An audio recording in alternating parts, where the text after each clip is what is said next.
Bom dia a todos. Vamos começar na hora, agradecendo aqui aos organizadores, né, desse evento e falando um pouquinho da importância, né, do que a gente está vendo agora, vivendo, principalmente no Rio de Janeiro, né, a presença de transplante de pulmão e para uma doença que até hoje os tratamentos ainda nós não tivemos ainda um tratamento de sucesso, uma doença que tem uma letalidade alta e um sofrimento alto nos nossos pacientes. E com o transplante que nós acabamos de ver a doutora Maria Clara apresentar, que já há uma inversão do número de pacientes transplantados no mundo e a fibrose pulmonar começando a se tornar a doença com maior número de transplantes, até que nós tenhamos um tratamento que seja melhor, né? Não que nós não exista um tratamento, existe o tratamento, mas o tratamento ainda tem sérias limitações e provavelmente nós não temos ainda o melhor momento de tratar, quando seria esse melhor momento, e achar aquela população que já foi achada tanto na cirurgia redutora quanto na colocação endoscópica de válvula. Tá? A primeira pessoa que será chamada para falar é a professora Fernanda Aguiar, né, coordenadora de medicina respiratória deve ser algum hospital da Redditor, que é o HSR, que eu não sei o que é, e coordenadora do grupo de doença pulmonar intersticial da Bahia. Tá? Vai falar sobre investigação de doença intersticial. Só para me corrigir, qual é o nome do hospital? São Rafael. Obrigado. Bom dia a todo mundo. Eu vou agradecer o convite da comissão organizadora, em especial a gentileza do convite do Gabriel para estar aqui falando com vocês, nessa que é, sem dúvida nenhuma, a melhor parte do evento, né, pessoal de DPI, e ver assistir a chegada da pneumodora, a criação da pneumodora é uma alegria, assim como a chegada do programa de transplante, uma iniciativa, sem dúvida nenhuma, necessária. Eu vou falar sobre o diagnóstico das DPIs, e começo dizendo que esse é um processo em evolução. E para entender essa evolução, a gente vai voltar no ano 2000, porque no ano 2000 os experts se juntam para fazer este consenso. É ainda um consenso que tem por objetivo unificar a terminologia, porque estávamos, então, num saco de gatos com vários nomes e vários padrões histológicos eram cabíveis dentro do diagnóstico de FPI, e esse documento, então, de forma importante, define que PIO é o padrão substrato histológico de FPI e começa aqui a desenhar os critérios diagnósticos que vão evoluir para aquilo que a gente conhece hoje. Observem que já está aqui claramente definido a necessidade de excluir uma causa, mas não havia definição do padrão tomográfico como a gente conhece hoje. Em 2002, isso aconteceu para as pneumonias intersticiais idiopáticas, e a gente chega, então, em 2011, nessa diretriz, agora, guideline baseado em evidência, um documento super importante, porque, embora focado em FPI, ele traz um modelo de como fazer diagnóstico diferencial para a doença intersticial e traz a tomografia para o centro do processo, né, classificando a imagem nesses 3 padrões que vocês conhecem, trazendo uma classificação de 4 padrões para classificar a histologia, e este modelo em que, dentro do contexto clínico apropriado, no padrão de PIO, a gente tem um diagnóstico de FPI. Para os outros padrões radiológicos, era necessário seguir, e aí era com biópsia cirúrgica, e tudo era integrado na MDD, o padrão ouro, aqui definido como padrão ouro para o diagnóstico das DPIs.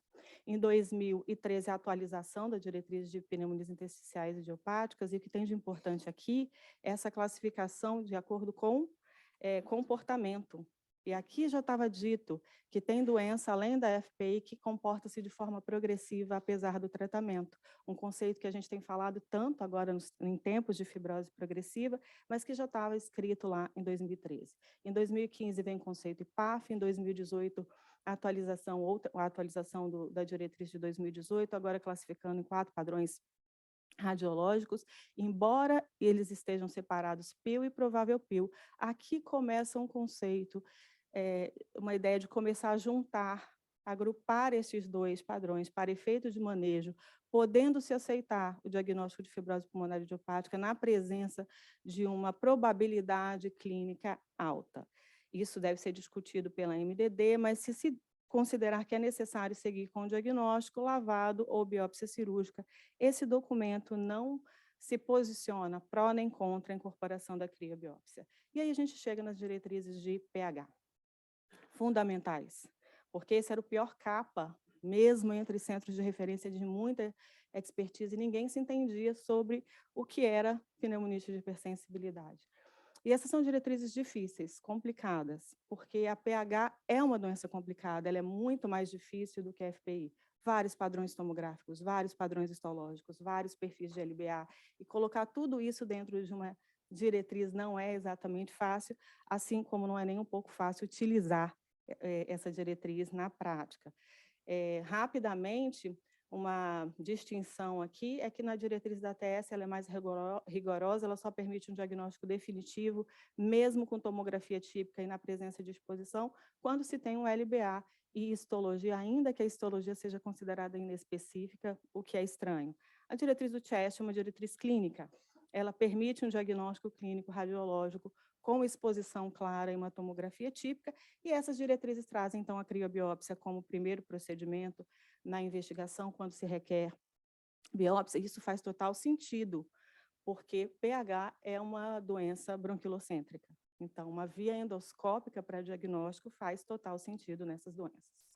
Seguindo, a gente teve a publicação da diretriz de sarcoidose, que era importante para atualizar, e mais recentemente uma nova diretriz para a FPI, agora trazendo também o conceito de fibrose progressiva. Observem que nessa diretriz, PIL e provável PIL já vem para a mesma caixinha. Né? Aumenta ou se consolida, a gente evolui esse conceito de diagnóstico de trabalho, de se incorporar realmente a probabilidade clínica para decidir aceitar um diagnóstico sem necessariamente biópsia num paciente provável PIL. Mas, considerações, paciente muito jovem, se você está numa região de alta prevalência de outras doenças, como no nosso caso, lembrando que a principal causa de padrão provável PIL no Brasil é pH, conforme demonstrado no trabalho da Regina Shibano. E neste documento, a CRIO, então, é incorporada no fluxo, né, no modelo de diagnóstico, podendo ser, sim, o primeiro procedimento na avaliação. Traz essa diretriz também o conceito de fibrose progressiva, que Karen vai comentar mais detalhadamente, e define-se esse nome, FPP, para aquilo que a gente estava chamando doença intersticial com fenótipo progressivo. Escolhe-se essa terminologia, então a gente agora tem FPI e FPP. Lembrar que nós ainda temos a diretriz de 2012 sobre o lavado, isso é importante, porque quando a gente fala de fazer lavado, tem que padronizar o lavado, e recentemente a publicação da diretriz da RS sobre criobiópsia, essa foi recentemente publicada. Então, em 11 anos, nós tivemos 3 documentos, 2000 a 2011. Em 11 anos, entre 2011 e 2022, foram 11 documentos, mostrando como o conhecimento evoluiu e, portanto, a forma como a gente faz diagnóstico de DPI também evoluiu. Basicamente, o que a gente faz é separar a fibrose pulmonar idiopática das outras para efeito de tratamento. A FPI é tratado com antifibrótico, as outras, geralmente com imunomodulação, e se elas progridem apesar do tratamento, a gente agrupa isso, né, sob essa terminologia de FPP. Então, essa é a estratégia utilizada para o manejo, separar e agrupar. Segunda coisa que eu queria dizer é que tem um problema no diagnóstico do DPI, é que tem sempre um quê de subjetividade, na forma como a gente faz a história, na forma como o patologista analisa a imagem histológica, como o radiologista analisa a tomografia. Então, para reduzir essa subjetividade, é importante usar esses critérios que a gente tem, mas é importante padronizar a avaliação. Então, tem que ter uma avaliação, uma forma, uma ficha para investigar o paciente, como perguntar a respeito de exposição, exame físico minucioso, procurando pista para uma causa para essa doença. Um painel de autoanticorpos, esse é um painel de autoanticorpos mínimo, mas lembrar que pode ser necessário expandir com painel de miosites, avaliação estruturada de TC, LBA padronizado, padronizar também o protocolo pré-crio. Claro, tem um patologista com experiência que avalie esse padrão histológico e também classifique conforme as diretrizes. Portanto, é necessário ter um time, lembrando que é também esse time que forma a MDD, e é a MDD o padrão ouro para o diagnóstico em DPI. Tá bom, Fernanda, ok, mas a quando é que a gente vai fazer a biópsia, que é sempre a pergunta?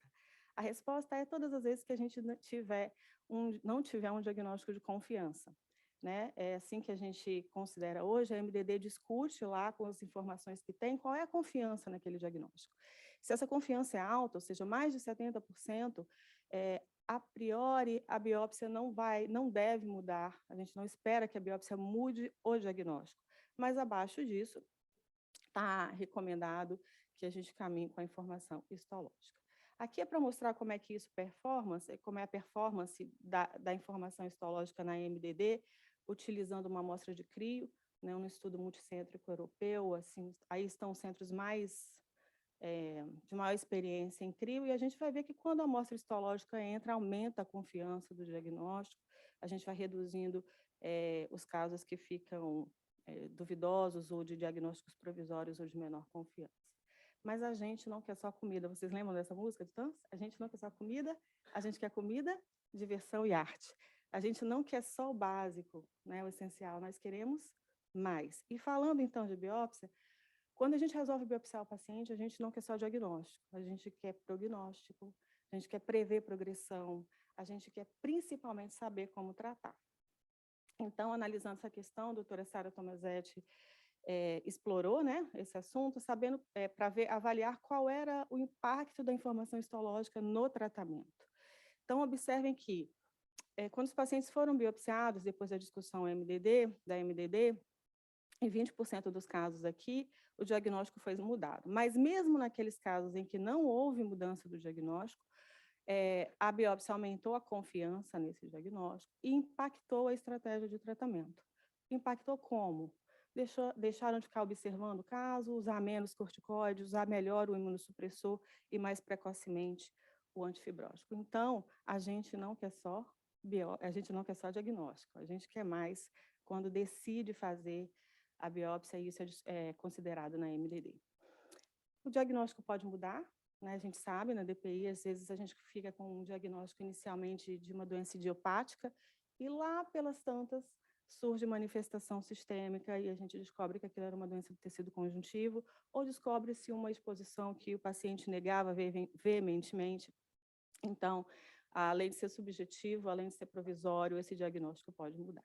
Vamos ver aqui um pouquinho como é que a gente faz lá na vida real, tá? Esse é um caso que chegou para a gente, uma paciente de 65 anos, ela foi avaliada em 2018 pelo pneumologista, que já tinha indicado a biópsia cirúrgica, chegou para mim em 2019. De história importante, refluxo, exposição a antígeno aviário e mofo, uma história familiar de DPI autoanticorpos negativos. Ela tem um padrão que a gente considera como um padrão hoje, baseado nas diretrizes, um padrão típico para pneumonite de hipersensibilidade. Essa era a biópsia, uma fibrose bronquilocêntrica. Então, a biópsia aqui não me ajudou muito no diagnóstico, se a gente for considerar o conhecimento que a gente tem hoje da integração da imagem conforme a diretriz do CHEST. Mas havia uma informação muito importante aqui, que é a história familiar. Então, qual é o diagnóstico dessa paciente? Ela tem uma DPI familiar, ela tem história familiar de fibrose, então ela tem uma PH familiar. Esse é o diagnóstico. E a outra informação importante para tratar é que os pacientes com doença familiar sempre evoluem mal, eles têm uma doença mais progressiva, isso já está demonstrado na literatura. Então, a história também me dá informação de como tratar. Nesses pacientes, a gente puxa o antifibrótico para antes, porque sabe que, independente do padrão histológico, eles vão caminhar com uma doença mais progressiva. A história é importante. Nesse caso, uma paciente de 49 anos, que foi avaliada por teve Covid, e aí tinha dispneia, artralgia, fadiga, enfim, fez tomografia, usou corticoide, tinha exposição a mofo, e por persistência de sintomas e alterações tomográficas veio para mim, ela tem uma PINE. Bom, ela é uma mulher e tem PINE. Ela tem uma doença do tecido conjuntivo, é o que a gente vai pensar, né? Ela tem uma doença do tecido conjuntivo.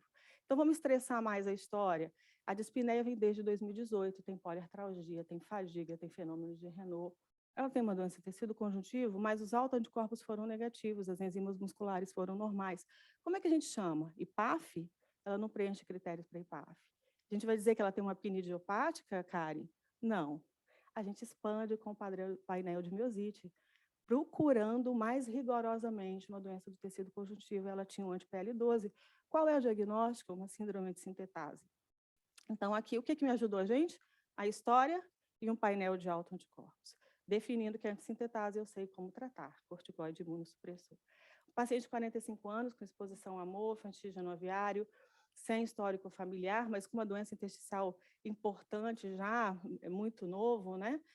E tinha a tomografia que a gente classificou como provável PIL, não é uma tomografia típica para pH, e a gente decidiu que aqui era interessante informação do LBA e da biópsia também para decidir como tratar. O LBA mostrou linfocitose, a biópsia mostrou uma fibrose bronquilocêntrica e com metaplasia peribronquiolar. Então, isso é realmente uma pH. E aqui ainda vale a imunossupressão, já que ele tem linfocitose, iniciou prednisona e asa encaminhado para transplante. Ele ficou estável durante um tempo, mas depois progrediu, como a gente sabe, a gente vê isso na história da PH, iniciou nintedanib. E esse paciente, infelizmente, morreu na fila, né, aguardando o transplante, morreu por uma exacerbação aguda. Por fim, um paciente de 75 anos, sexo masculino, ex-tabagista, contexto clínico para FPI. E tem uma exposição a mofo difícil de quantificar, a gente não tem como quantificar, às vezes, essa exposição.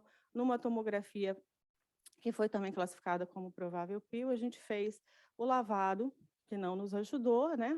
Não tem linfocitose, e a biópsia em segmentos diferentes, que é o que a gente faz quando pode ter suspeita de pH, e a gente vai ver a história da pH, né, como essa doença heterogênea. Em um segmento, a gente tem um aspecto aqui de provável PIL, uma fibrose PET com foco fibroblástico.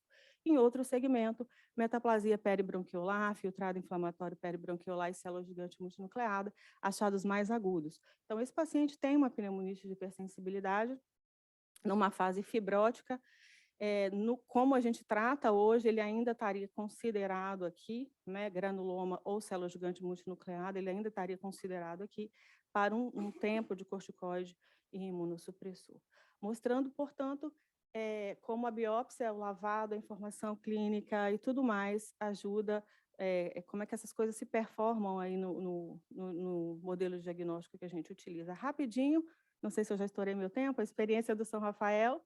Esses são os nossos diagnósticos: 32% de pH, 28% doença de tecido conjuntivo, FPI em 10%, um pouquinho diferente daquilo do registro brasileiro, mas mostrando que pH e doença de tecido conjuntivo são as doenças mais frequentes no Brasil. A gente segue com a nossa experiência de CRIO, lá com rendimento na MDD de 88%, nem todos os casos são do serviço, a gente recebe casos externos, e a gente tem vivido a mesma experiência dos centros europeus, que a partir do momento que a CRIO chega, a gente caminha com CRIO e a biópsia cirúrgica vai sendo progressivamente menos realizada. Então, eu termino dizendo que a DPI é, de fato, um processo em evolução diagnóstico, a gente vai caminhar para ser mais fluido e mais objetivo, um diagnóstico menos detalhado, mas mais objetivo, para definir qual é a via predominante para tratar inflamação, fibrose ou fibroinflamação. Tá bom? Obrigada. E eu convido vocês para estar na próxima semana conosco, comemorando 10 anos do Grupo de DPI da Bahia. Obrigada. Obrigado. Vamos agora chamar a doutora Rosana Rodrigues, né, que é professora do FRJ de Radiologia, é nossa radiologista aqui, referência, né, no Hospital Corpador Copastar em pulmão, né, e ela vai falar sobre o padrão radiológico das fibroses.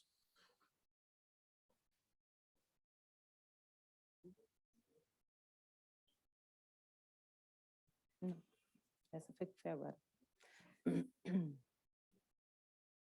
Esse.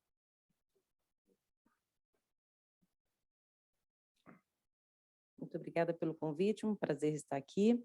Já foi bastante facilitado pela excelente apresentação da Fernanda. Eu vou só ilustrar e esmiuçar um pouco mais, então, o padrão tomográfico. Eu vou me ater mais às doenças que estão destacadas, que são aquelas que tendem a ter um fenótipo mais fibrosante e progressivo dentro desse contexto, então, de doença avançada. A tomografia, além de sugerir o diagnóstico, na realidade, como a Fernanda também destacou, no contexto clínico, dentro de um contexto clínico, a tomografia pode fazer o diagnóstico de fibrose pulmonar idiopática, quando apresenta aquele aspecto PIL, e quando não é capaz de fazer o diagnóstico, ela pode orientar o melhor lugar para a biópsia e ainda pode estratificar o paciente em relação ao prognóstico. Então, o principal achado tomográfico de doença intersticial é a presença de reticulação, então, que são essas imagens lineares formando uma rede, E quando ela está associada à presença de bronquiectasias ou bronquiolectasias e cistos de faveolamento, são esses cistos aéreos na periferia, pode apresentar em camadas únicas ou em múltiplas camadas, ela então sugere, faz o diagnóstico de uma doença intersticial com fibrose. E ele se estratifica, né, em reticulação, avançando para a bronquiectasia, e numa fase, então, de um pulmão com uma doença, com uma fibrose mais avançada, quando surge o faveolamento. A gente utiliza outros achados, como vidro fosco, consolidação, aprisionamento aéreo, presença de nódulos, assim como a distribuição dessa distribuição no pulmão, para sugerir outros diagnósticos alternativos à fibrose pulmonar.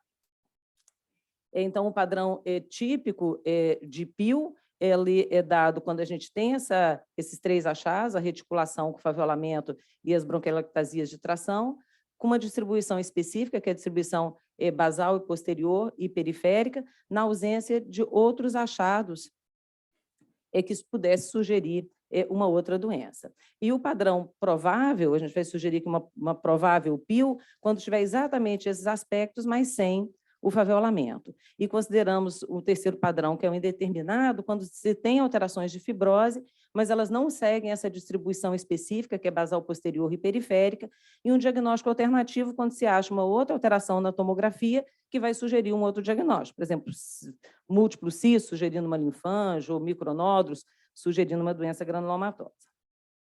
Então, o padrão tomográfico típico de PIL, ele se manifesta como reticulação, pode ter um pouco de vidro fosco sobrepostas às áreas de reticulação, faveolamento, que são esses cistos aéreos distribuídos em camadas, com essa distribuição específica, predominando nas bases e nas regiões posteriores. E esse achado, quando muito típico, ele vai se correlacionar em mais de 90% dos casos com o diagnóstico de UIP pela biópsia. O provável tem exatamente as mesmas características, predomínio periférico, mais basal posterior, de reticulação que pode estar sobreposta a vidro fosco, com bronquiectasias, bronquiolectasias, mas sem o faveolamento. E esse conjunto de achados vai ter uma correlação de 80% a 85% com PIL na biópsia. Então, a grande diferença entre eles é a presença do faveolamento.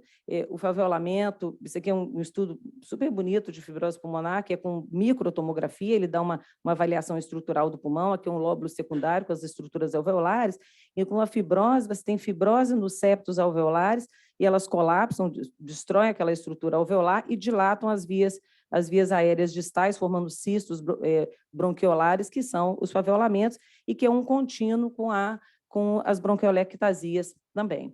E os cistos de faveolamento, eles também dão uma ideia prognóstica, porque quanto maiores e mais profusos, pior é o prognóstico do paciente. A concordância interobservador para avaliação de faveolamento não é boa, então esse diagnóstico típico e provável nem sempre é fácil para o radiologista, ele se confunde muitas vezes com enfisema paraseptal, ou então com cistos aéreos alargados num contexto de fibrose, ou mesmo cistos por outra causa, como nesse caso aqui, um paciente com Sjögren, com pneumonia intersticial linfocítica, que tem uns cistos periféricos. A provável PIL, ela pode, ao longo do tempo, evoluir para uma PIL típica no acompanhamento. Tem muitos estudos agora com essas tomografias de baixa dose para rastreio de câncer de pulmão, mostra que esses pacientes também têm uma evolução, e alguns estudos mostram que até 50% dos pacientes podem evoluir de PIL provável para PIL típica ao longo do acompanhamento. O terceiro padrão, que é o padrão indeterminado para PIL, então a gente descreve esse padrão quando não tem aquela distribuição típica, principalmente. Então, você pode ter vidro fosco com a reticulação, você sente que tem alterações crônicas e fibróticas, mas não tem aquela distribuição típica. Ou, nesse caso, que pega as regiões superiores, médio e terço inferior, aqui umas alterações em enfisematose, pega a região central e periférica, também seria dado como um indeterminado. Ele se correlaciona, tem uma correlação baixa com PIL na biópsia pulmonar. E quando tem outras características, como vidro fosco, consolidações extensas, ou então muito aprisionamento aéreo, nódulos ou cistos, a gente pensa no outro diagnóstico e não fibrose pulmonar, assim como se tiver uma distribuição atípica. Os principais diagnósticos dos fenótipos fibrosantes progressivos é a pneumonia intersticial não específica, a PINE, as doenças associadas ao colágeno, a pneumonite por hipersensibilidade e talvez a sarcoidose. Então, a PINE ela vai se caracterizar por aquele mesmo padrão, reticulação, bronquiectasias, bronquiolectasias, pode até ter um pouquinho de cistos de faveolamento, mas ela se caracteriza tomograficamente por ter a região subpleural preservada. Ela pode ser idiopática, né? A PINE fibrótica, ela também pode ser celular, mas a gente está falando mais das doenças fibróticas. Ela pode ser idiopática ou ela pode ser associada à colagenose, como a Fernanda destacou. Nesse caso aqui, era uma esclerodermia. As doenças associadas ao colágeno podem ter esses dois padrões, tanto PINE quanto PIL, podem ter outros padrões também, como pneumonia e organização, mas das doenças fibróticas essas são as duas. As características de imagem que mais sugere a possibilidade de que essa PIL ou PINE esteja associada à doença do colágeno é ter acometimento das zonas anteriores dos pulmões, nesse caso aqui no paciente com artrite reumatoide, ou quando esse limite entre a doença fibrosante e o parênquima pulmonar normal, ele é muito bem delimitado, ele é meio traçado à régua, como dizem, também sugere que essa PINE ou PIL seja associada a uma doença do colágeno. Pneumonia por hipersensibilidade tem múltiplos padrões, então, quando você tem a reticulação, aqui no caso uma reticulação irregular, mas se tem áreas de aprisionamento aéreo, sugere essa possibilidade num contexto de fibrose ou de doença crônica. Agora se destaca, nesse documento mesmo destaca a possibilidade, o de pneumonia por hipersensibilidade, desse sinal, que é o da tripla densidade, quando você tem lóbulos com vidro fosco, lóbulos de parênquima pulmonar normal, e como além de ser uma doença intersticial, ela é uma doença brônquica, uma bronquiolite, você tem também os lóbulos que são mais pretos, que é por aprisionamento aéreo. Então, esse conjunto, dentro de um contexto de doença crônica, sugere fortemente o diagnóstico de pneumonia de hipersensibilidade do tipo fibrótico. A sarcoidose, geralmente não confunde, porque ela é uma doença que predomina nos lobos superiores, também crônica, conjunto de bronquiectasias, e frequentemente se associa a micronódulos, como aqui, micronódulos de distribuição perilinfática, que sugerem fortemente esse diagnóstico. Queria falar aqui uma palavrinha sobre as anormalidades pulmonares intersticiais, as ILAs. Elas têm hoje um destaque gigante na literatura radiológica. Elas são essas marcas reticulares na periferia dos pulmões, podem estar associadas a algumas bronquiolectasias, às vezes um pouco mais marcadas que aqui. Antigamente, a gente dizia que era envelhecimento pulmonar, e hoje a literatura radiológica destaca que isso deve ser descrito nos laudos. Ela tem 3 subcategorias, que é a não subpleural, a subpleural sem sinais de fibrose e a subpleural fibrótica, quando tem bronquiolectasias ou quando tem um ou outro cistinho de faveolamento. E a importância das ILAs é que, no acompanhamento, um percentual desse padrão ele pode evoluir, e um pequeno percentual desse que evolui, na realidade, evolui para a fibrose pulmonar. Então, ela pode ser uma detecção precoce de uma doença fibrótica. O conceito de fibrose pulmonar progressiva, a Nádia vai falar depois, do ponto de um critério de progressão de doença é radiológico, e a gente diz que tem progressão quando, num intervalo de tomografias dentro de 1 ano, surgem novas áreas de vidro fosco, mas esse vidro fosco tem que ser associado à bronquiectasia, sobreposto a novas bronquiectasias, aumento de bronquiectasias, tanto em extensão quanto severidade, surgir novas áreas de reticulação, ou essa reticulação ficar mais grosseira, surgir ou aumentar faveolamento, ou se tiver perda de volume pulmonar. Aqui um exemplo, um paciente com pneumonite por hipersensibilidade, que numa tomografia do ano passado ele já tinha algumas alterações, essa região aqui estava relativamente poupada, e 1 ano depois aparecem novas áreas de vidro fosco, associada à bronquiolectasia, só o vidro fosco não define progressão, mas aqui ela está associada ao surgimento de bronquiolectasias, como a reticulação. Então, se num contexto adequado e preenchendo outros critérios, daria um critério de fibrose pulmonar progressiva. E, por último, em radiologia, todas as perspectivas atuais são em relação ao desenvolvimento de técnicas de inteligência artificial. No IDOR, a gente tem um grupo de desenvolvimento de ferramentas e de algoritmos e de modelos de inteligência artificial voltado para análise de parênquima pulmonar, tanto de modelos mais simples, como, por exemplo, a análise densitométrica do pulmão, onde ele destaca que, nesse caso, é um trabalho que nós fizemos de esclerodermia, aqui um padrão que seria um padrão tipo IP, então ele caracteriza, ele detecta e quantifica a extensão da doença, e isso é muito importante do ponto de vista de progressão, né, de prognóstico e de avaliação de progressão, quando ele puder ser feito de forma quantitativa. Nós temos agora evoluído para outras técnicas de inteligência artificial, principalmente machine learning. Nós temos desenvolvimento de algumas ferramentas, tanto de, aqui como nesse caso que a gente publicou foi em COVID, com redes neurais artificiais, mas agora migrando para as redes neurais convolucionais, em que a gente faz análise textural do parênquima pulmonar e consegue fazer uma codificação de extensão e, talvez, no futuro, né, uma estratificação em relação a prognóstico e progressão das doenças intersticiais. Muito obrigada.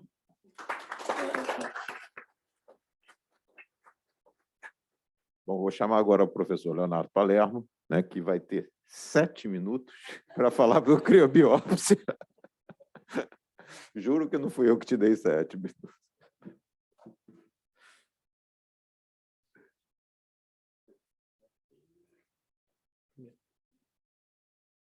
Inicialmente, agradeço a promoção a título de professor, que ainda não tenho. Acho que todo mundo aqui é professor, com exceção do professor Alexandre Pinto Cardoso, que é o único realmente professor aqui no momento, emérito. Agradeço ao convite para a participação do evento. Parabenizo também a comissão organizadora pelo formato escolhido, que acaba possibilitando uma visão holística dessas patologias complexas até a chegada da última fronteira, que é o transplante de pulmão. Eu vou falar um pouquinho sobre a criobiópsia pulmonar, né, no contexto das doenças intersticiais pulmonares. É uma técnica, então, introduzindo, é uma técnica que utiliza o efeito citotóxico da congelação, com o objetivo de destruir, no contexto dos procedimentos terapêuticos, ou para obtenção de tecido biológico, quando o intuito é a biópsia, né, obtenção de diagnóstico. Ele se vale da rápida congelação e descongelação, para que os tecidos são submetidos, quando são expostos a temperaturas que podem chegar a menos 89 graus Celsius, dependendo do gás que a gente utiliza, né? Menos 40 com CO2 e menos 89 graus Celsius com o óxido nitroso. Data de 1968, a primeira utilização através da broncoscopia rígida, mas não antes do final do século XX foram disponibilizadas sondas flexíveis para utilização com a broncofibroscopia. Então, ele se baseia exatamente nesse mecanismo do efeito adesivo entre a extremidade distal do crioprobe e o tecido que a gente está tentando obter um fragmento para a biópsia, né? Ele vai depender desse processo da rápida velocidade de congelação e descongelação que o tecido é submetido, a temperatura que é adquirida na extremidade distal do probe, que é baseado no gás que a gente utiliza, e na sensibilidade daquele tecido específico ao frio, que vai ser muito dependente da quantidade de água que esse tecido apresenta. Tentando explicar de que forma isso acontece na extremidade distal do probe, a gente vai ter que lançar mão desse efeito Joule-Thomson, né, que é a explicação físico-química para o que acontece na extremidade distal do probe, né? Então, os gases, como eu tinha mencionado anteriormente, que a gente utiliza, podem ser o CO2 ou o óxido nitroso, e esse gás é forçado. Esse aqui é uma representação do probe, né, com a extremidade distal aqui em ouro, essa parte mais escura. Dentro do probe, a gente tem um conduto por onde o gás é forçado a passar, e essa expansão desse gás forçada a descomprimir através da extremidade distal, onde existem poros ou pequenas aberturas, isso gera um halo de resfriamento ao redor desse probe, que isso gera aquela ice ball, que a gente chama, né? Que é exatamente onde a gente consegue fazer a obtenção do tecido nessa parte ao redor do probe, né? Isso acaba produzindo adesão tecidual e possibilitando que a gente extraia o tecido para fazer a biópsia. Como eu mencionei anteriormente também, isso vai ser muito dependente da quantidade de água que esses tecidos têm na sua composição. Então, tecidos como pele, mucosa, endotélio, nervos, tecidos de granulação e neoplasia são especialmente mais sensíveis exatamente porque tem mais quantidade de água. Já cartilagem, gordura, tecido conjuntivo e fibrose seriam crioresistentes pela menor quantidade de água que tem na sua composição. As indicações são diversas, né? Desde procedimentos terapêuticos, como recanalização brônquica, desvitalização de tecido, tratamento de carcinoma in situ, tratamento de tumores endobrônquicos, como carcinoide e lipoma, retirada de corpo estranho, biópsias endobrônquicas, quando a gente pensa em neoplasia, e, especificamente, no contexto das DPIs, a gente pensa na criobiópsia transbrônquica. O equipamento utilizado é uma unidade geradora, onde a gente consegue estabelecer o efeito de congelamento, né? Podemos estabelecer também o tempo que a gente pensou em deixar aquele tecido em processo de congelamento. Isso vai emitir um sinal sonoro, que vai sinalizar para a gente que a gente alcançou aquele determinado tempo, 5, 7, 10 segundos, que seja. Um videobroncoscópio e o probe, especificamente, né? Até um ano e meio atrás, a gente só tinha os probes permanentes, com 2 diâmetros distintos, 1.9 e 2.4, mas nesse último ano foram introduzidos esses probes descartáveis com 3 diâmetros distintos, 1.1, 1.7 e 2.4 milímetros. Especificamente falando da criobiópsia transbrônquica, de que forma a gente realiza, de que forma a maior parte dos grupos ao redor do mundo tem feito esse procedimento, né? O probe escolhido, elegido para esse tipo de procedimento, é o de 1.7 a 1.9 milímetros. O tempo de congelação que a gente faz nesse tipo de procedimento varia de 7 a 8 segundos, isso é variável de grupo para grupo também. O gás mais utilizado é o CO2. Em todos os procedimentos, a gente tem utilizado o bloqueador endobrônquico, né, que ele serve para uma prevenção de um sangramento maior que possa inundar a via aérea. Por que isso é necessário? Esse procedimento, o tamanho do fragmento é de tal magnitude que a gente não consegue extraí-lo através do canal de trabalho. Então, a gente tem que retirar em bloco o broncoscópio, o crioprobe e o fragmento. Então, a gente tem alguns segundos, talvez 20 a 30 segundos aqui, a gente fica cego em relação ao que está acontecendo dentro da via aérea do paciente. Então, preventivamente, quem está realizando o exame faz a extração em bloco do broncoscópio, probe e peça, e uma segunda pessoa faz a insuflação preventiva do bloqueador endobrônquico na entrada daquele brônquio segmentado, daquele brônquio lobar, onde a gente está realizando a biópsia. E todos os procedimentos guiados por radioscopia, né? Qual o objetivo da radioscopia? A gente alcançar a área de interesse de estudo, que é a área próxima do lóbulo pulmonar secundário, e, ao mesmo tempo, a gente se afastar da pleura, obviamente, né? Para a gente ter menor risco de pneumotórax, e também não se localizar em posição muito central, onde a gente tem mais risco de sangramento de grande monta, onde a gente ainda tem grandes vasos não protegidos por cartilagem, né? Então, seriam situações em que a gente teria maior risco de sangramento de maior vulto. E quando a criobiópsia pulmonar transbrônquica, ela está indicada, né? A Fernanda também já abordou esse assunto na palestra anterior. São os pacientes que são portadores de pneumopatias intersticiais, que não têm um diagnóstico ainda firmado ou com alto grau de confiança, depois de uma análise criteriosa de dados clínicos, tomográficos e laboratoriais. Esses dados todos são levados a uma discussão multidisciplinar e se decide se esse paciente, de fato, é elegível a um procedimento para a produção de um material histopatológico, seja por crio ou por biópsia cirúrgica, ou não, a gente já está satisfeito com o que a gente tem de dados, já podemos estabelecer um diagnóstico e propor algum tipo de tratamento, ou mesmo prognosticar em relação à evolução desse paciente, né? Os critérios de exclusão da crio seriam comorbidade sistêmica grave, coronariopatia descompensada, plaquetopenia, coagulopatia e hipertensão arterial pulmonar com a PSAP maior que 40.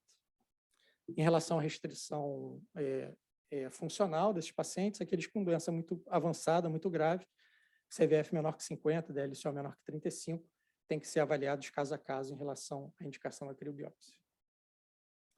Então, como eu disse anteriormente, esse procedimento é feito a gente tem feito esses procedimentos sob anestesia geral, pacientes com intubação orotraqueal, tubo 8, 869, o bloqueador endobrônquico, que é esse dispositivo aqui azul, a gente tem instalado ele por fora do tubo, né? Todos os procedimentos guiados por radioscopia, e temos feito a biópsia de 2 lobos, idealmente, ou de pelo menos 2 segmentos distintos no mesmo lobo, tentando pelo menos 4 a 5 fragmentos em cada procedimento. Esse aqui é a radioscopia dos nossos procedimentos, a gente biopsiou o lobo inferior direito e o lobo superior direito, né? Então, a gente se aproxima até a extremidade distal, tentando o ângulo perpendicular à parede torácica, e à medida que a gente alcança essa topografia, a gente traciona o probe 1 centímetro e faz o processo de congelamento e depois a extração do fragmento. Lobo inferior e lobo superior direito. E a gente é capaz de produzir fragmentos satisfatórios para análise, tanto do patologista e também para discussão multidisciplinar em seguida, né? Esse aqui é um caso que acabou sendo fechado com uma pneumonia intersticial usual, e o diagnóstico nosológico fibrose pulmonar idiopática nesse paciente com acometimento não contínuo de fibrose, né, áreas mais preservadas, com áreas com fibrose, favela-lamento, que propiciou um diagnóstico de alto grau de confiança de fibrose pulmonar idiopática baseado numa pneumonia intersticial usual do laudo histopatológico. Existem complicações, obviamente, como todo e qualquer procedimento, as descritas com maior frequência, pneumotórax e sangramento. Esse foi um paciente nosso, lá da instituição da UERJ, que acaba fazendo pneumotórax. No dia seguinte, estava andando no corredor com seu coletor e aguardando a resolução do seu pneumotórax. Esse é outro paciente que a gente fez, não teve nenhuma complicação, acabou sendo admitido em esquema de day clinic, fez o procedimento de manhã, no final da tarde estava liberado para casa. A gente não advoga que esse procedimento seja feito em larga escala, qualquer pessoa possa começar a fazer, tendo começado a fazer broncoscopia diagnóstica, já se sentir habilitado para fazer esse tipo de procedimento. Mas a gente entende que, baseado no que na sua curva de aprendizado, centros com maior experiência, que tenham capacidade de lidar com as complicações, é um procedimento que deve ser feito, né? E acho que eu estou bem acompanhado aqui na opinião também. Em relação às evidências científicas, né, a gente tem alguns documentos, esse aqui de 2022, a Fernanda também já tinha apresentado. Estou acabando. Em relação ao reposicionamento da criobiópsia transbrônquica no diagnóstico das doenças da fibrose pulmonar idiopática, onde aqui a gente já tem no painel de especialistas mais de 90% de indicação direta ou recomendação condicional positiva em relação ao procedimento. Já temos padronização, que é basicamente o que eu já descrevi da forma que a gente faz, e a maior parte dos centros do mundo também faz da mesma forma. Já temos experiência de outros centros, esse aqui é o centro que mais faz criobiópsia, que é o centro de Forli, com uma grande publicação de 700 casos consecutivos, com um rendimento diagnóstico superior a 80%, e com um grau de complicações, 15% a 20% de pneumotórax, mas nenhuma complicação mais grave, mortalidade de 0,3%. Já temos comparação direta, criobiópsia transbrônquica com biópsia cirúrgica sequencial. O paciente era submetido à criobiópsia, na sequência, biópsia pulmonar cirúrgica, com alto grau de concordância após, principalmente, a discussão multidisciplinar. Temos também meta-análise e revisão sistemática, que também mostram o benefício da criobiópsia, com menor taxa de mortalidade em relação à biópsia cirúrgica. Concluído, então, a gente percebe que temos ainda em torno de 40% dos pacientes com uma PID, que precisam de alguma amostra de tecidual para resolução diagnóstica. A criobiópsia pode ser suficiente em 80% desses casos, né? Já existe padronização do procedimento, o perfil de segurança, custo e tempo de hospitalização menor do que biópsia cirúrgica, com uma maior quantidade de tecido e melhor qualidade quando a gente compara, principalmente, com a biópsia transbrônquica por fórceps, né, pinça. Aqui não comparando, obviamente, com a biópsia cirúrgica, que é o padrão ouro ainda. Agradeço a todos pela atenção. Desculpa pela atraso.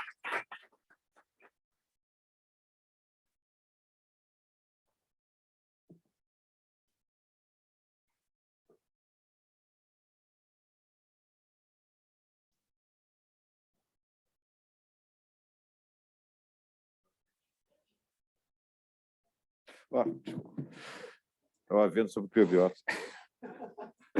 Bom, vamos lá com o professor Eduardo Fontena, que vai ser promovido a professor aqui também, falar sobre biópsia cirúrgica.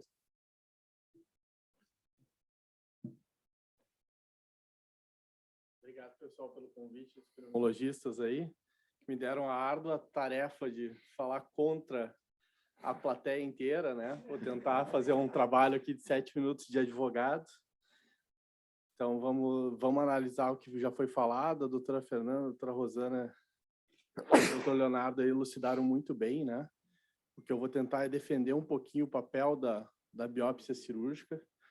Então, assim, para a gente entender o contexto, né? Os guidelines de 2018 da sociedade mal se referenciavam a criobiópsia. Opa. Desculpe. A criobiópsia. Em 2022, começou os guidelines se referenciarem como favoráveis, como o doutor Leonardo falou, né? Aí tu pega toda a análise de trabalhos que os guidelines usaram de 2018 a 2022, eles pegaram a biópsia pulmonar baseada em 2013, 2012 e analisaram aquele boom de trabalhos, mais de 20 trabalhos na criobiópsia nos últimos 5 anos. A criobiópsia vem se desenvolvendo com tecnologia, mas se avalia a biópsia pulmonar de 2013. A cirurgia torácica de 2013, o que eu defendo aqui, ela não é mais a mesma de 2016 e não é mais a mesma de 2022. Hoje a gente tem tecnologia muito mais apurada, a gente tem controle anestésico muito melhor, bloqueio regional. Hoje, nosso tempo de internação não é mais média de 3 dias de internação para uma biópsia de pulmão, como está relatado nos trabalhos. A gente não tem uma medida... Alguns trabalhos, algumas séries chegaram a botar 6 dias de internação nesses pacientes para uma biópsia de pulmão. Hoje em dia, a gente sabe que tem tempo de internação entre 24 e 48 horas, na maioria dos casos, e alguns casos a gente consegue hospital dia. Temos técnicas escritas já em casos selecionados que a gente não tem uma piora da função, não são pacientes limítrofes, a gente consegue fazer VATS sem intubação, e a gente vem com uma melhora na drenagem, os drenos são muito menores, catéteres muito menores, e hoje em dia a maioria dos casos de biópsia pulmonar a gente acaba fazendo sem drenagem. Então, o meu papel aqui é tentar defender um pouco a cirurgia e eu vou ter que tentar achar um pouco de crítica da criobiópsia, senão eu não vou conseguir sair daqui hoje, né? Então, assim, o que são os fatores de risco da biópsia pulmonar? Elas são muito interligadas com a função pulmonar. Se eu for fazer uma biópsia num paciente mais limítrofe, eu tenho a tendência desse paciente ficar mais tempo internado. Então, o que são? Pacientes com necessidade de VM, O2 dependente, o paciente já está imunossupresso, os mais idosos, eles têm tendências de efeitos adversos mais graves. Que isso nunca foi comparado com a CRIO. A CRIO, normalmente, a gente vê os trabalhos, são pacientes com capacidade vital forçada de mais 50% e um DLCO de mais 35%.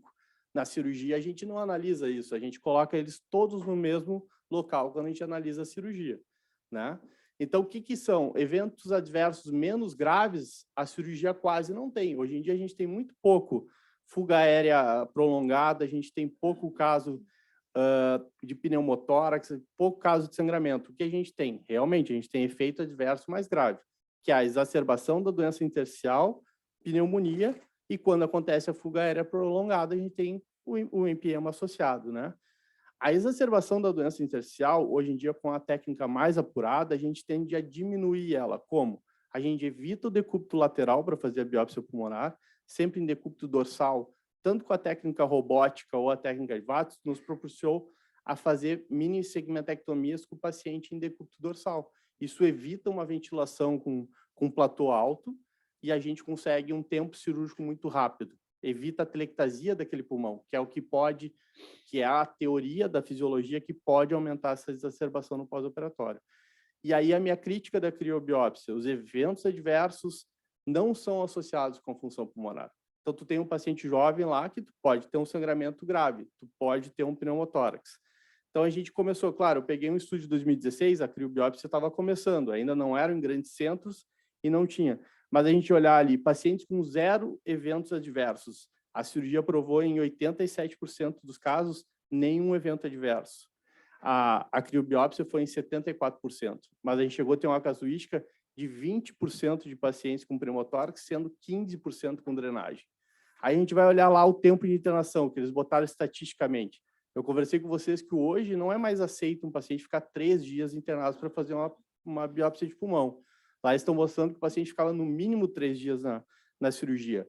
E a criobiópsia, o paciente ia de alta no mesmo dia. Mas se 15% dos pacientes tiveram drenagem, então, assim, esses pacientes foram com válvula e foram para casa, porque senão a mediana deles também não ia ter uma correlação.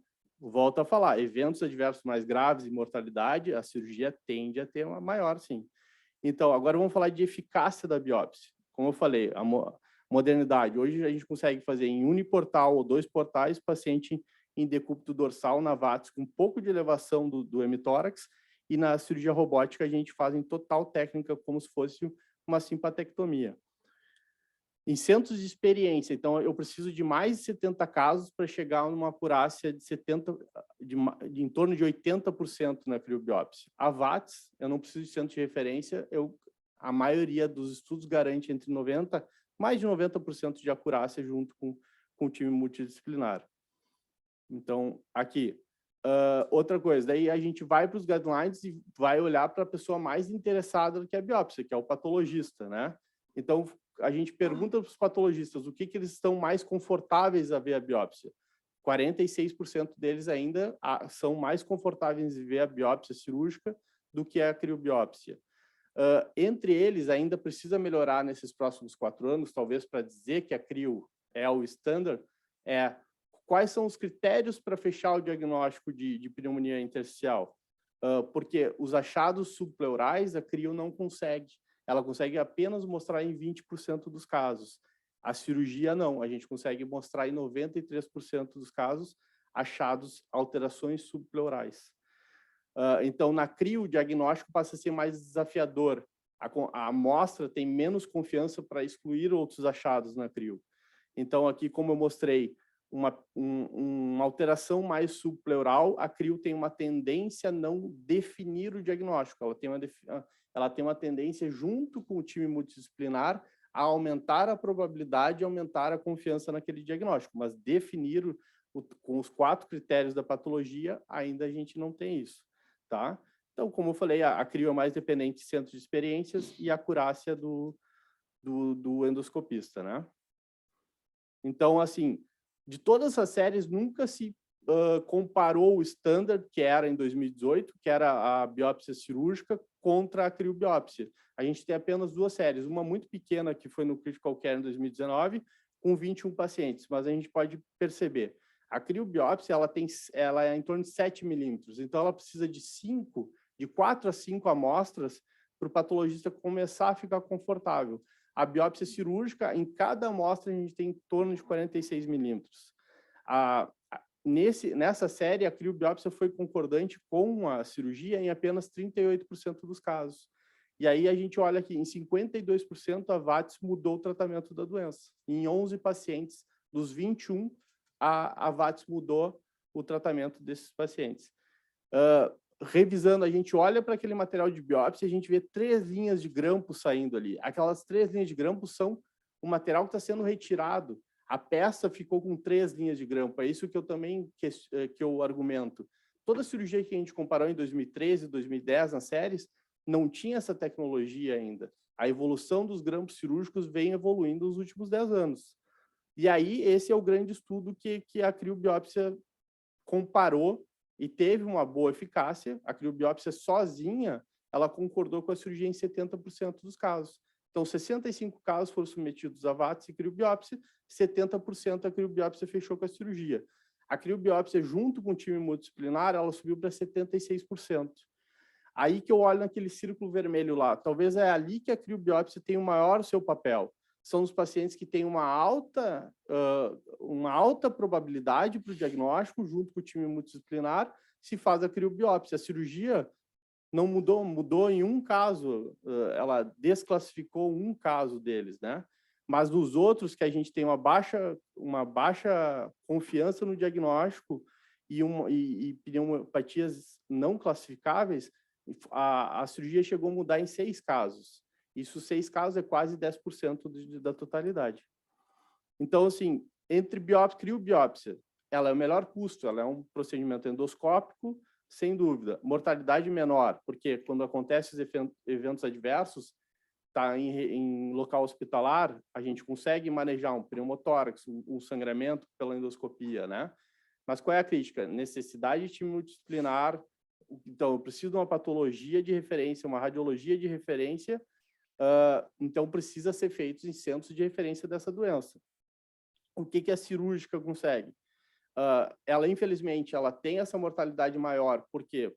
Porque talvez ela faça nos pacientes mais graves com função pulmonar mais limítrofe, mas ela tem uma menor taxa de pequenos eventos adversos. A gente quase não tem sangramento e pneumotórax hoje em dia, ou fuga aérea prolongada numa biópsia. E o que eu defendo é que ela tem maior acurácia e ela tem uma facilidade maior no diagnóstico patológico. Então, a conclusão, em termos de medicina, assim, que o diagnóstico acurado é a chave para a terapia ao alvo, a cada vez mais a terapia individualizada. Então, a gente tem que selecionar melhor o paciente. Qual paciente eu preciso mais informação da histologia? Talvez esse tenha aqui para a cirurgia. Qual que eu preciso só mais concordar com o que o time multidisciplinar está pensando? Talvez esse caso seja o papel da criobiópsia, né? Como falaram já aqui, a padronização do método da criobiópsia vem sendo estabelecido. Eu acho que é um método que vai melhorar, vai tirar um pouco o papel realmente da biópsia cirúrgica, mas a minha defesa aqui é que a biópsia cirúrgica ainda, em algumas condições, ela tem o seu espaço ainda. Então, muito obrigado.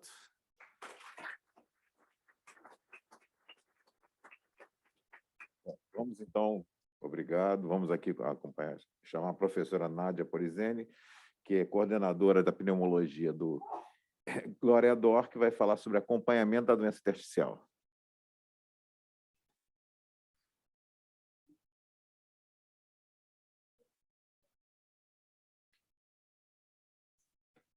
Esqueci meu óculos.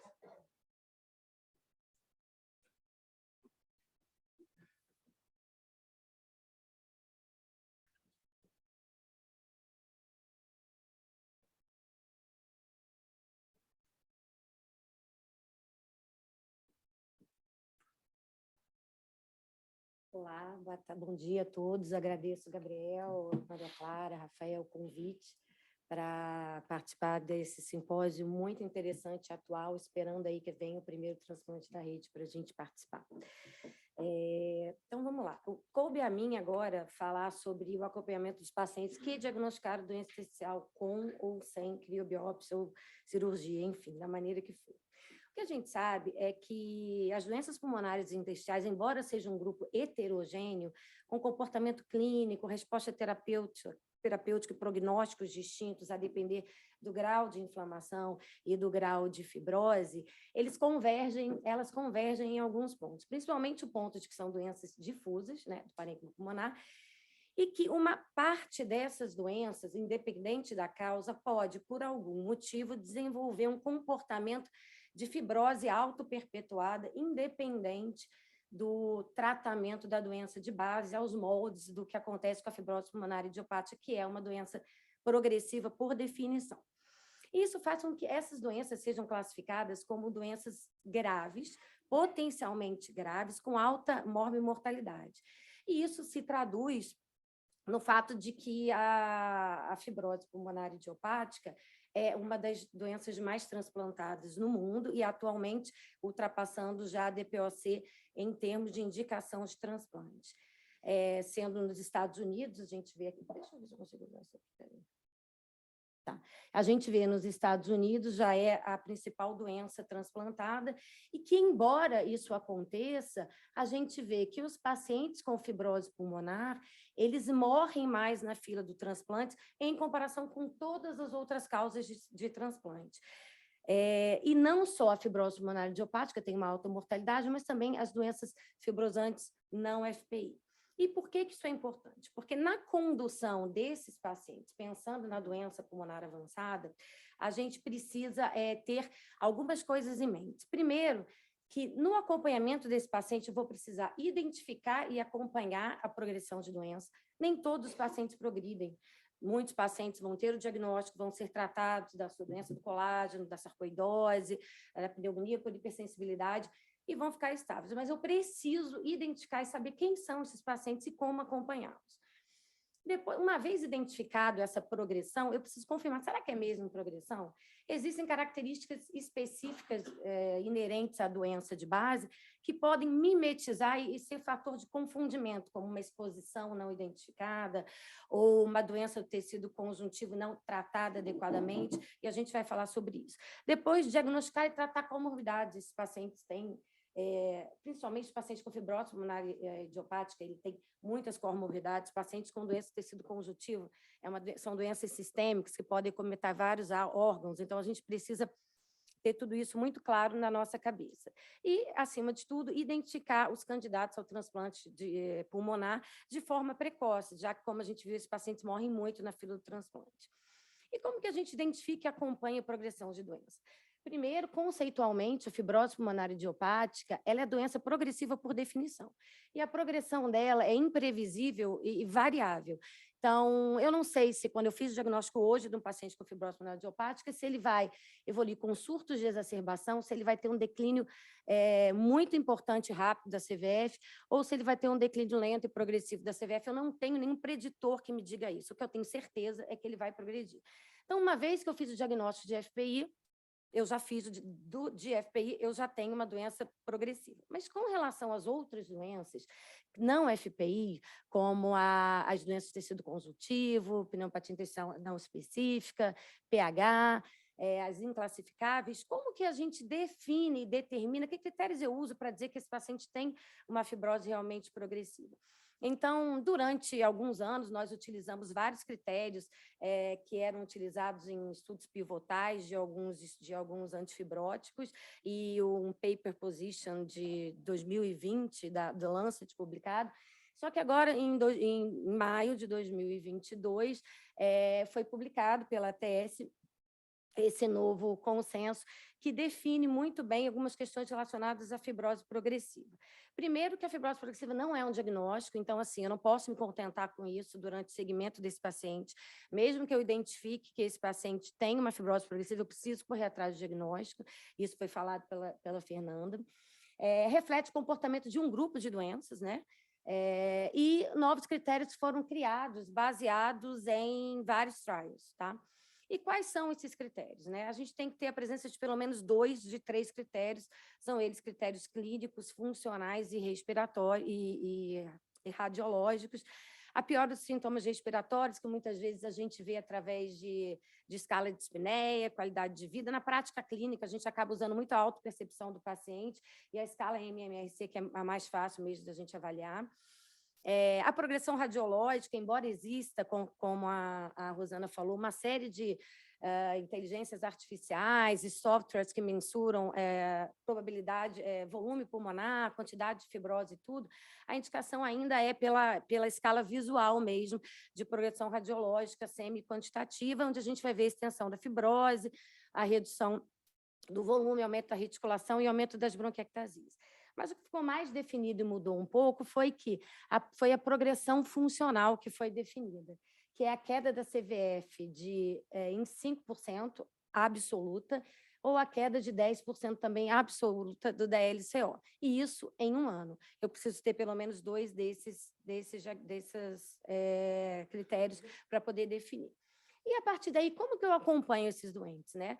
Lógico, nem todos os pacientes vão progredir, todos vão precisar ser acompanhados, mas talvez esses pacientes que tenham esse fenótipo, não se usa mais esse termo, mas essa fibrose progressiva, a gente precisa acompanhar mais tempo, então a ideia é que se acompanhe a cada 3 ou 4 meses, e existem alguns fatores de mau prognósticos que eu tenho que perseguir durante esse acompanhamento, para a gente poder fazer uma leitura e até mesmo avaliar com relação a encaminhamento para transplante ou paliação, já abordando essa situação ao longo do acompanhamento. Então, a queda de CVF de 10%, queda da DLCO de 15% e teste da caminhada com desaturação maior do que 88% são parâmetros funcionais com evidência de fator de mau prognóstico, não só na FPI, mas também nas outras doenças fibrosantes progressivas, enfatizando que para o paciente reumatológico, às vezes o teste da caminhada tem a sua dificuldade por questões osteoarticulares e miopáticas. Critérios clínicos, episódios de exacerbação aguda da doença fibrosante é um critério de mau prognóstico. O GAP score, CT score, muito utilizado no início, mas a gente ainda usa, é um score que eu vou falar mais para frente, que a gente pode ver. Progressão da fibrose na tomografia. E a gente sabe que o padrão de pneumonia intersticial usual, por si só, já é um fator de mau prognóstico, independente da causa da doença. E existem os biomarcadores que a gente ainda não usa na prática clínica, que podem prever prognóstico, mas existem alguns trabalhos, como o MUC5B e o KL6, que são marcadores que a gente usa ainda em termo experimental. Esse é um estudo que mostra que a redução, aumento da mortalidade naqueles pacientes que têm uma redução da CVF maior do que 10%. Esse outro estudo, ele mostra uma piora da mortalidade para aqueles pacientes que têm uma queda da CVF maior do que 10 anos, isso de 10%, isso em 2 anos, sendo a mortalidade naqueles pacientes que têm entre 5 e 10 intermediária em relação à outra.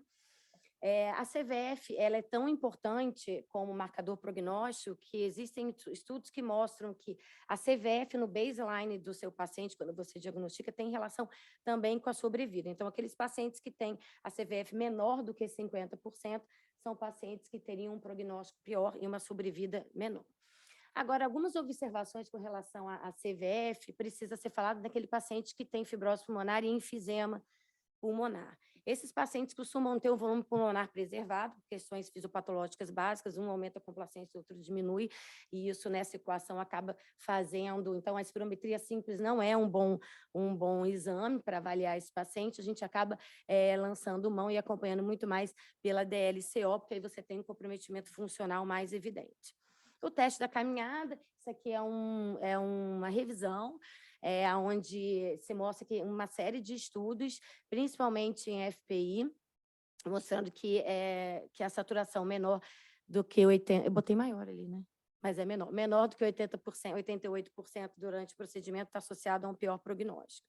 O GAP Score é um score que você pode baixar no seu celular, um aplicativo onde você coloca gênero, idade e avaliações funcionais ao longo do tempo, e aí você tem um número, né, entre 1, 2 ou 3, score 1, 2 ou 3, e o score 3 está associado a maior mortalidade, e hoje em dia isso é associado a alterações radiográficas, é usado para FPI, para a gente poder prever mortalidade e aí seguir o acompanhamento.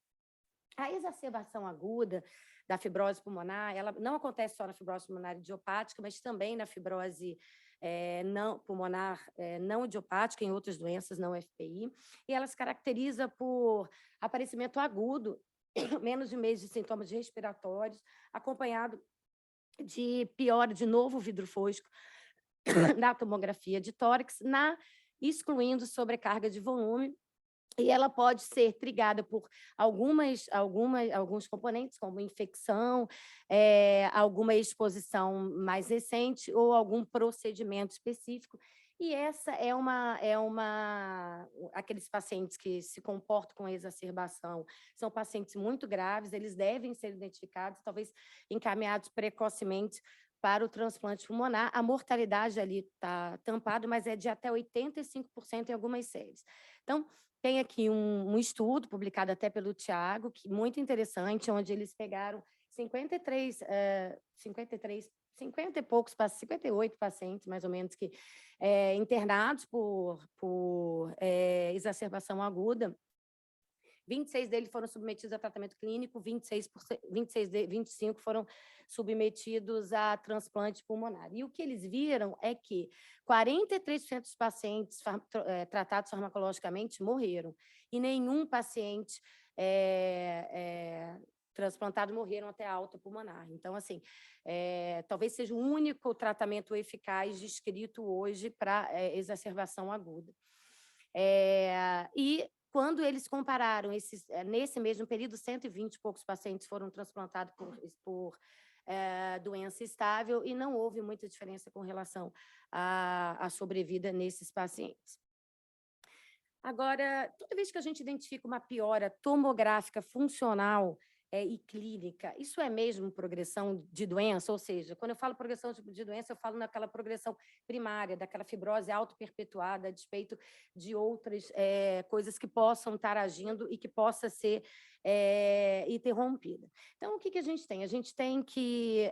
Esse é uma corte americana, de 2018, onde eles dividem a prevalência das doenças intersticiais. Então, eu tenho que a fibrose pulmonar idiopática sarcoidose, doença tecido conjuntivo, junto com o IPAF, e a PH responderiam por 80% das causas dessas doenças. E por que isso é importante? Porque algumas situações peculiares a alguns diagnósticos, devido à prevalência no nosso meio, precisam ser avaliadas, principalmente com relação à progressão. Então, no Brasil, a pneumonia por hipersensibilidade é a doença intersticial mais prolongada, mais prevalente. E no nosso serviço lá na UFRJ, no Instituto de Doenças de Tórax, a doença do tecido conjuntivo é a mais frequente, talvez por ser um hospital universitário, terciário e tudo. E qual é a principal? E por que eu estou falando exatamente da pneumonia e hipersensibilidade? Porque existe uma coisa crucial para quem acompanha esses pacientes, que é a identificação dos antígenos que são responsáveis por deflagrar aí a pneumonia de hipersensibilidade. Eu trouxe aqui apenas um estudo, tem vários, mas assim, um estudo onde uma corte de pacientes nos Estados Unidos, onde eles pegaram os 60 primeiros pacientes que foram diagnosticados com fibrose pulmonar idiopática baseados no critério da ATS e fizeram o follow-up dele com questionários específicos visando antígenos ocultos, fizeram prescriptinas séricas, fizeram lavado broncoalveolar ou biópsia pulmonar de acordo com a MDD deles. E mesmo esses pacientes que preenchiam o critério pela ATS de fibrose pulmonar idiopática, 43% deles tiveram o diagnóstico ao longo do caminho de fibrose pulmonar, de pneumonia por hipersensibilidade. E a maioria deles secundária a antígeno oculto de penas. Não é incomum a gente chegar no paciente já com doença avançada, já com um diagnóstico de progressão de doença, tratando com FPI e dormir com travesseira de pena de ganso, né? O Gabriel sabe, a gente teve paciente recente, que até foi, e que, na realidade, poderia ter sido orientado antes e ter deflagrado isso. Então, na realidade, esse paciente tinha um fator a mais que estava fazendo com que a doença não se controlasse. Não necessariamente era um fenótipo que progredia. E a importância disso é que esses pacientes que não identificam antígeno, eles morrem mais em relação àqueles pacientes que têm um antígeno identificado. Então, e a outra doença muito prevalente, que eu gostaria de fazer algumas considerações, é a doença do tecido conjuntivo, porque são doenças sistêmicas com acometimento pulmonar. Então, os pacientes fazem uso de drogas pneumotóxicas, elas fazem imunossupressão para tratar a doença, e a doença intersticial pode ser a primeira manifestação dessa doença sistêmica, e muitas vezes tratada como FPI ou como meninite idiopática. Então, mais uma vez, pegando o gancho no que a Fernanda falou, o contexto clínico pré-diagnóstico ele é muito importante para a gente poder corroborar o diagnóstico junto ali da reunião multidisciplinar. Então, aqui eu trouxe 3 exemplos, um paciente com AR que foi fazer adalimumab e fez uma reação à droga. Nem todo paciente com doença intersticial, que tem doença do colágeno, tem doença intersticial, é secundária à doença, né? Então, a gente precisa realmente descartar. Esse era um paciente, não é um paciente meu, é da literatura, que fez adalimumab e fez uma lesão meio eosinofílica, assim, né, periférica. Um paciente com AR que começou o metotrexato, e lembrar que a pneumopatia por metotrexato é uma pneumopatia aguda, com vidro fosco, não é aquela pneumopatia clássica do paciente com AR, que tem um padrão PIO, crônico, e a gente, nesses casos de pneumopatia crônica, atribuído a AR, não deve ser suspendido o metotrexato. Nos casos da pneumonite por metotrexato, que é aguda, assim, aí sim a gente precisa suspender. E esse é um paciente com lúpus, que fez uso de rituximab e fez uma pneumopatia intersticial. E é óbvio, naqueles pacientes que usam imunossupressor, tanto o paciente com PH ou como doença do colágeno, as infecções como pneumocystis e tuberculose miliar devem ser pesquisadas. Aqui são uma corte de pacientes no Japão, que tinham o diagnóstico de pneumonia intersticial usual e que depois, ao longo de 5 anos de avaliação, 10% deles desenvolveram e fecharam critério para alguma doença do tecido conjuntivo. E aqui também uma outra corte também do Japão, daqueles pacientes com doença intersticial, mas agora padrão NISIP, que também 17% fecharam doença do tecido conjuntivo. Então, assim, é muito importante no follow-up desses pacientes, principalmente no contexto clínico específico, repetir ao longo do tempo os painéis de autoanticorpo, às vezes, como mostrou a Fernanda, um painel mais estendido. As miopatias, às vezes, a gente não consegue no painel mais simples. E um outro dado que é muito importante é que alguns pacientes, esse estudo foi um estudo muito, muito interessante, que mostrou que pacientes, ele pegou pacientes com doenças, com doença intersticial, e que tinham exposição a algum antígeno inalatório reconhecido como antígeno causador de pneumonite por hipersensibilidade, viu a frequência da positividade do FAM, basicamente. E aí eles viram que esses pacientes, eles tinham muito mais positividade de fã. E a gente entende hoje que a pneumonite por hipersensibilidade, a exposição à antecipação é um gatilho para a atividade de doença naquela paciente geneticamente predisposta. Então, não é incomum você ter uma paciente com PH e depois ela abrir o quadro clássico de uma doença do colágeno, então isso a gente precisa estar pesquisando sempre. Então, é realmente progressão autoperpetuada daquele mecanismo gerado, ou eu tenho a manutenção de uma exposição não identificada, a reexposição. Quem gosta de pássaro é uma coisa, é um vício, né? Ele se reexpõe muito. Quem trabalha com o pH sabe, é impressionante. Você pergunta, espreme que vai sair. Eles vão se reexpor, então a gente precisa estar atento a isso. Uma nova reexposição, poxa, eu não sabia que o mofo da minha avó, da casa da minha avó, enfim, existem essas possibilidades. As drogas pneumotóxicas devem ser sempre pesquisadas, e a exposição como trigger para a doença autoimune em mulheres jovens, a gente precisa estar atento a isso. E o lugar que a gente deve fazer todas essas reavaliações, que é padrão ouro, onde a gente tem avaliação de vários experts para poder chegar a uma conclusão, é justamente a reunião multidisciplinar. Por quê? Porque não é incomum o diagnóstico da doença intersticial mudar ao longo do tempo. Você chega com uma ideia e aí as coisas vão aparecendo, e às vezes a gente optou por fazer um diagnóstico não invasivo e a gente entende que não, aos moldes de novos, à luz de novos conhecimentos, nova imagem, a gente acha que vale a pena. Então, a reunião multidisciplinar ela é peça fundamental na condução desses pacientes.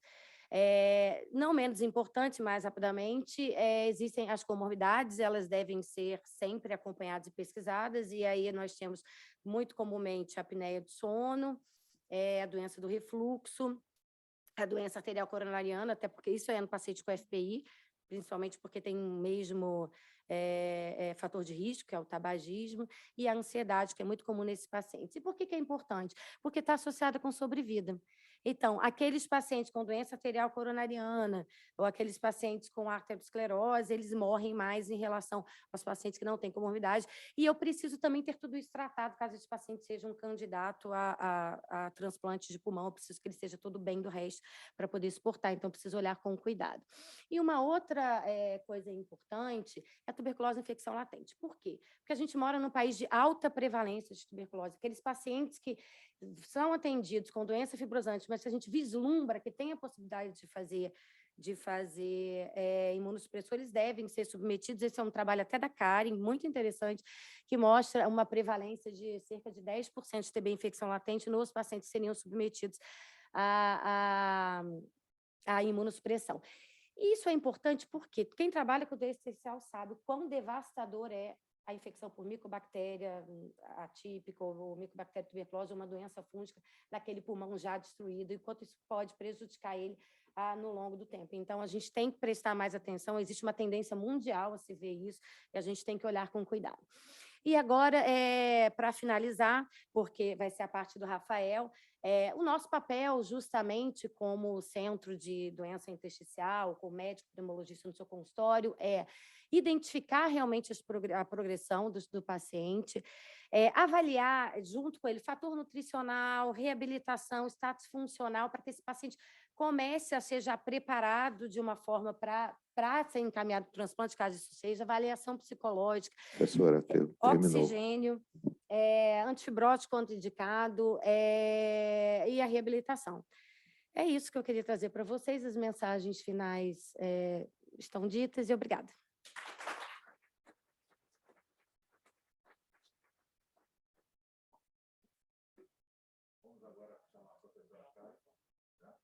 Da Universidade Federal do Paraná, que vai falar. Nós invertemos o programa porque a professora Karen tem um voo. E ela vai falar sobre o tratamento da fibrose pulmonar, né?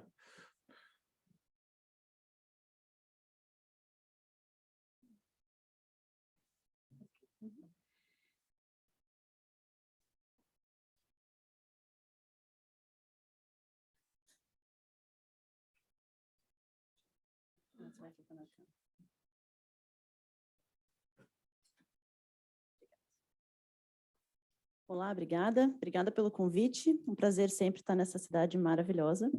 E o objetivo hoje aqui é falar um pouquinho do tratamento farmacológico, vai ser a minha parte, depois vai ser falado mais da parte do transplante, mas eu fiquei com a tarefa de falar do tratamento farmacológico.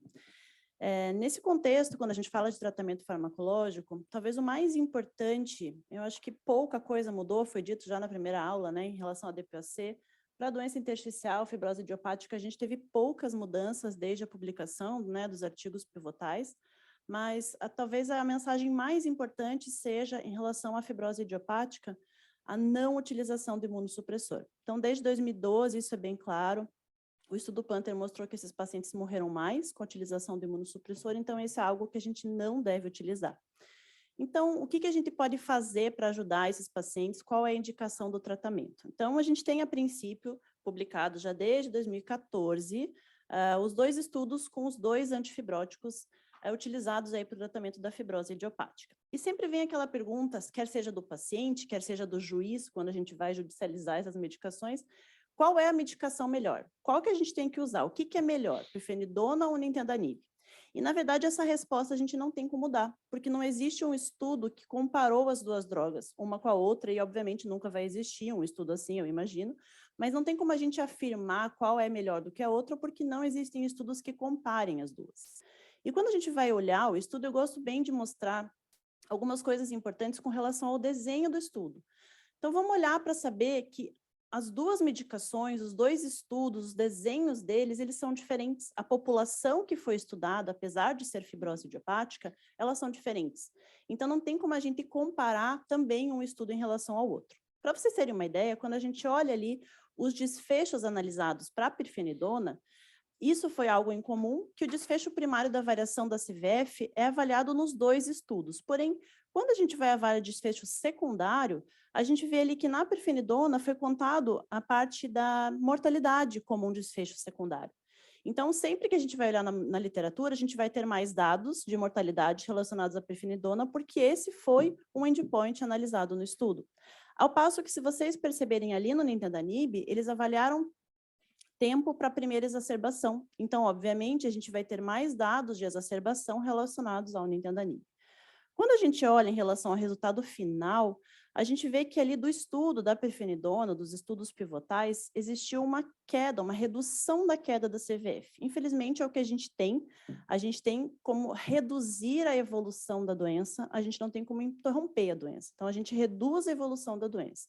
E se vocês avaliarem, olha o quanto que se perdeu de função pulmonar no placebo, quase 500 ml ao longo desse estudo de 1 ano, ao passo que quem utilizou a medicação, a pirfenidona, perdeu quase 50% menos do que quem não utilizou. Quando a gente vai olhar do desfecho do nintedanib, eles foram positivos também. Então, a gente vê ali, por exemplo, pessoas comparando, mas quem usou pirfenidona perdeu 200, quem usou nintedanib perdeu 100. Mas percebam que os grupos são diferentes. O grupo da pirfenidona era um grupo mais grave. Vejam que o placebo da pirfenidona perdeu mais do que o grupo placebo do nintedanib. Então, assim, não tem como a gente comparar, dizer qual é melhor. O que a gente tem é que os 2 estudos atingiram o desfecho primário, que era a redução da CVF. O problema é que os desfechos secundários, que é a exacerbação, mortalidade, a gente precisaria de mais tempo, talvez, para avaliar, ou porque é uma doença considerada rara, a gente precisaria de um número maior de pacientes para conseguir chegar a esse desfecho. Então, para os 2 desfechos secundários, tanto mortalidade na pirfenidona, quanto exacerbação no nintedanib, a gente não teve efeitos positivos. Porém, ao longo do tempo, foram avaliados, então, junção de estudos para que aí com um N maior a gente tentasse responder essa pergunta. E quando a gente avalia, no caso da pirfenidona, a mortalidade juntando tudo que tem de estudo da pirfenidona, a gente vê que existe sim redução da mortalidade de uma forma bem significativa, tanto em 1 ano, quanto em 2 anos, quanto em 3 anos aqui, algo em torno de 50% até em 1 ano, até 30% de redução em mais tempo. Então, quando a gente junta e aumenta esse N, a gente vê que sim, existe uma redução na mortalidade em relação à pirfenidona. E com relação à exacerbação do nintedanib, também, quando a gente junta um maior número de pacientes, um maior número de estudos, a gente consegue ver que existe uma redução bastante significativa da exacerbação desses pacientes com fibrose idiopática, chegando ali a quase 70%. E como já foi dito, a exacerbação é sim um critério de piora, de progressão e de altíssima mortalidade quando o paciente atende. Quem atendeu já um paciente com exacerbação sabe como é dramático a evolução desses pacientes com doença intersticial. E aí, como é que funciona nas nossas diretrizes? Quando nós fizemos essa diretriz, Eu gosto de chamar atenção para alguns pontos ali, que ela foi publicada em 2020, e ela foi feita a partir dessa metodologia GRADE, no qual a gente faz as perguntas PICO. O que são essas perguntas PICO? Então, a gente avaliou várias terapêuticas que, na época, eram sugeridas, né, como uma possibilidade, desde inibidor de fosfodiesterase, ambrisentina, corticoides, enfim. Então, fizemos avaliação de vários tratamentos até então descritos para FPI, e aí a gente fez perguntas relacionadas a esse tratamento. Será que essas medicações melhoram a mortalidade? Será que melhoram a sobrevida, a qualidade de vida do paciente? Então, essas perguntas tiveram que ser respondidas, e aí a gente fez um levantamento bibliográfico gigantesco para tentar responder essa pergunta com o que tinha de publicado. Então, deu bastante trabalho para fazer isso. Até as médicas que fizeram isso lá do HC, foi um baita trabalho para conseguir fazer isso. Mas o que eu chamo a atenção? Que apesar da literatura desse trabalho ter sido publicado em 2020, a gente utilizou artigos até 2018. A gente tinha que colocar uma data final para estipular esses artigos. Então, em 2018, foi a data limite de bibliografia que a gente avaliou. Tudo que foi publicado depois de novembro de 2018 não entrou na análise desse guideline. O que a gente viu até 2018? Que tanto para a perfenidona quanto para o nintedanib, a gente tinha, para essas perguntas, desfechos principais, mortalidade, por exemplo, e exacerbação, a gente tinha pouco dado publicado. Então, o que a gente conseguiu colocar e que tinha muita evidência era alteração na CVF. Dessa forma, a recomendação para a utilização dessas medicações está escrito como condicional. Então, não significa que ela não deve ser utilizada, que ela é uma medicação ruim. Não, é que ela responde bem para a parte da CVF, mas talvez para a mortalidade até 2018 a gente não tinha muitos dados relacionados. Então, é uma recomendação que a gente fala condicional. Recomenda-se geralmente a utilização. E para qual paciente exatamente? O que a gente tem de dados reais? Então, depois disso, foram publicados vários estudos de vida real. Quando a gente fala de estudo de nintedanib, de perfenidona, é aquele paciente redondinho, bonitinho do estudo, não é o paciente da vida real, não é o paciente que a gente tem no nosso consultório. Então, existem vários estudos, eu coloquei alguns, por exemplo, como, por exemplo, esse registro australiano aqui de 2017, que mostrou, sim, o impacto, eles compararam, e esses estudos de registro eram estudos que têm mais de 500 pacientes avaliados. Então, eles mostraram que, sim, existe uma diferença de mortalidade nos pacientes que utilizaram o antifibrótico. E aqui tanto fazia, tanto perfenidona quanto nintedanib. Esse estudo alemão, a gente vê que foi um estudo prospectivo, então ele tem esse adicional de qualidade. E o que eles viram? Que a sobrevida, no primeiro ano, foi de 87% para quem utilizou antifibróticos, os dois, versus 46% para quem não utilizou. E, obviamente, à medida que a gente desacelera a doença, a gente vê que a sobrevida no segundo ano ela vai ser um pouco menor, mesmo para quem está tratando, mas a gente vê que continua bem diferente para quem não está tratando.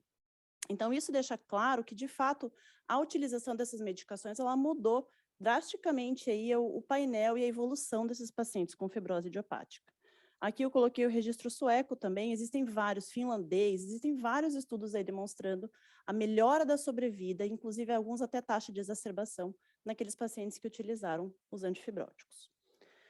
Tá, mas para quem que a gente tem que utilizar? Foi falado aqui, a Fernanda falou, a Nádia falou depois também, da fibrose idiopática ser sempre progressiva. Será que a gente deve utilizar para todos os pacientes? É muito difícil responder isso. Se a gente imagina que a fibrose idiopática seja uma doença sempre progressiva, a tendência é que a gente utilizasse em todos os pacientes. Mas a gente tem que ter a ideia também que existem pacientes e pacientes. Então, talvez seria ideal se a gente conseguisse identificar qual é aquele paciente que mais se beneficiaria dos efeitos colaterais em relação aos ganhos que ele teria para a doença dele. Esse é um estudo super recente, ele é bem interessante, no qual eles tentaram estratificar pacientes de acordo com características clínicas, e aqui foi uma inteligência artificial, característica clínica, função pulmonar, tomografia, eles colocaram várias coisas nesse análise, nessa inteligência artificial, e tentaram separar em clusters de pacientes que teriam um perfil mais progressor. E vocês veem que eles conseguiram separar 4 clusters aqui de pacientes que têm características clínicas radiológicas e de marcadores, inclusive, séricos, que a gente nem faz na prática clínica, é mais em pesquisa, e a gente vê que esses clusters, eles são diferentes, ou seja, a depender da gravidade da função pulmonar, da alteração radiológica que ele tinha, se era tabagista, se não era tabagista, são pacientes que podem evoluir de forma mais rápida ou mais lenta. Então, acho que a grande questão aqui é a gente tentar identificar de forma prévia, antes do paciente evoluir, qual seria o paciente que mais se beneficiaria do tratamento. Esse é um grande ponto. Infelizmente, a gente não tem essa resposta. Agora, de forma muito otimista, a gente está tendo um estudo chamado EVITA, que é um estudo que avalia um grupo de pacientes com PH, um estudo multicêntrico, até coordenado pela Letícia, que está avaliando, tentando avaliar marcadores séricos, vários tipos de marcadores para tentar identificar de forma precoce aquele paciente que vai evoluir. E não esperar ele evoluir para a gente chegar à conclusão que evoluiu e daí instituir a terapêutica. Então, acho que essa tentativa de separar aquele paciente mais progressor é algo que vai ajudar bastante. E, claro, na outra ponta, do paciente O2 dependente, acamado, até que ponto esse paciente também se beneficiaria, é um pouco difícil da gente definir, por isso que eu acho que a questão é a individualização e sempre lembrar que, pela fibrose idiopática ter essa tendência mais progressiva, a gente sempre tem uma tendência, obviamente, de ser mais agressivo no tratamento deles. E sobre essa fibrose pulmonar progressiva que foi comentado, né? O que a gente tem em termos de dados literários para embasar a utilização de medicação nessas doenças? Talvez, acho que o que foi mais importante dito é que ela não é uma doença definitiva. Ela é como se fosse um fenótipo. Então, é um fenótipo progressor dentro de uma doença de base que esse paciente tem aqui. A Nádia falou isso de forma muito importante. A gente precisaria sempre estar buscando essa doença inicial, para que o tratamento seja feito baseado na doença de base. Certo? Esse é o ponto mais importante. Porém, a partir do momento em que o paciente fecha critérios de progressão, ela comentou ali, apesar da terapêutica inicial feita para aquela doença de base, se o paciente continua progredindo, apesar disso, existe ponto, talvez existe o quê em opção terapêutica para esse paciente. De novo, a gente tem a briga pirfenidona versus nintedanib, né? E aí, nesse caso, a gente tem um pouco mais de desfavorecimento da pirfenidona nesse caso, porque os estudos que embasaram a utilização da pirfenidona para progressão foram estudos que tiveram alguns problemas metodológicos. Então, por exemplo, existem 2 estudos grandes aí que foram feitos para a utilização de pirfenidona na doença progressiva, e o que se viu primeiro é que não tem como a gente comparar também, porque, inclusive, até o próprio critério de inclusão do que era progressão é algo relativamente recente, foi agora em 2022 que a gente estabeleceu um consenso. Então, existe o trabalho do Toby Maher, que avaliou pacientes com doença inclassificada. E qual foi o problema desse estudo? Que o desfecho primário era a taxa de queda de CVF de espirometria em casa, uma espirometria feita de forma caseira. Então, a gente viu que existiu muita variabilidade, por questão provavelmente técnica do paciente não conseguir fazer essa avaliação. Então, o desfecho primário não foi atingido, porém, o desfecho secundário, que daí era a avaliação da CVF lá no laboratório, lá na pesquisa, foi positivo. Tá? Mas é difícil a gente julgar que a resposta do estudo tenha sido positiva. E o segundo estudo, que é o RELIEF, é um estudo alemão, que aí foi no meio da pandemia, eles tiveram que suspender o estudo por futilidade, eles falam, eles não conseguiram incluir o número adequado de pacientes, mas eles viram que, juntando todos os dados, possivelmente existiria uma menor taxa de queda de difusão, então provavelmente esses pacientes iriam se beneficiar do trabalho, da medicação.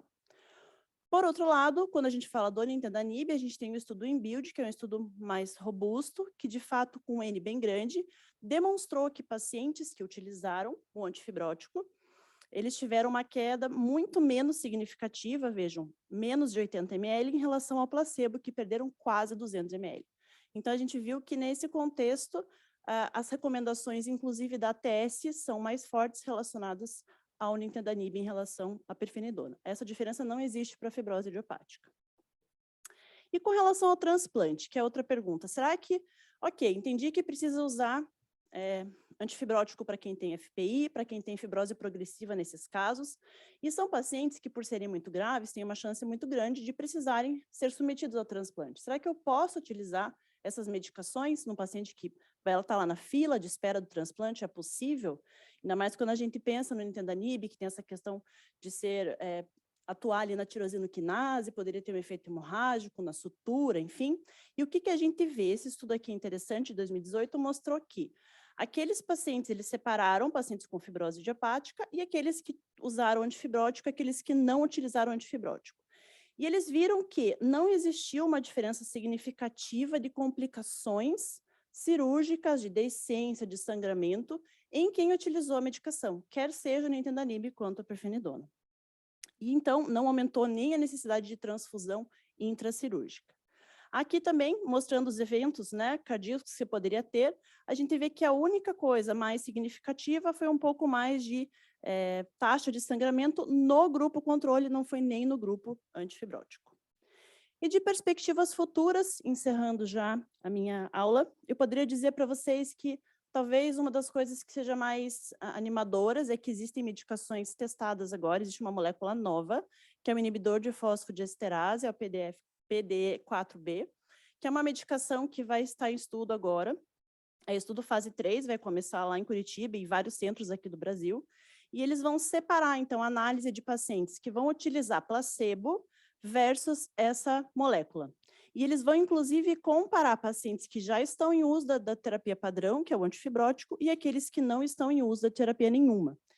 E vejam só que, pela primeira vez, esses dados são do estudo fase 2, a gente viu que pacientes que não utilizaram a molécula, a gente vê que o antifibrótico ajuda, né, nesses dois, a diminuir a queda, mas pela primeira vez, uma droga mostrou que ele não só não caiu nada, como em alguns casos até teve uma discreta elevação. Então, é uma promessa importante aí, nova, para a utilização do tratamento desses pacientes. Então, por fim, como conclusão, o tratamento da fibrose idiopática, de fato, reduz a queda da CVF, isso é confirmado.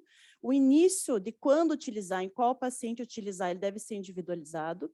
Infelizmente, a gente não tem um PCADT para colocar esses pacientes, espero que na comissão a gente consiga, estamos trabalhando para mudar.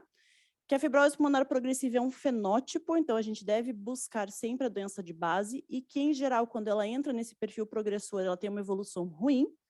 A gente deve garantir, obviamente, tratamento para a doença de base desses pacientes e que o nintedanib reduz a queda da CVF na fibrose pulmonar progressiva e, a princípio, não iria interferir nos casos com indicação de transplante pulmonar.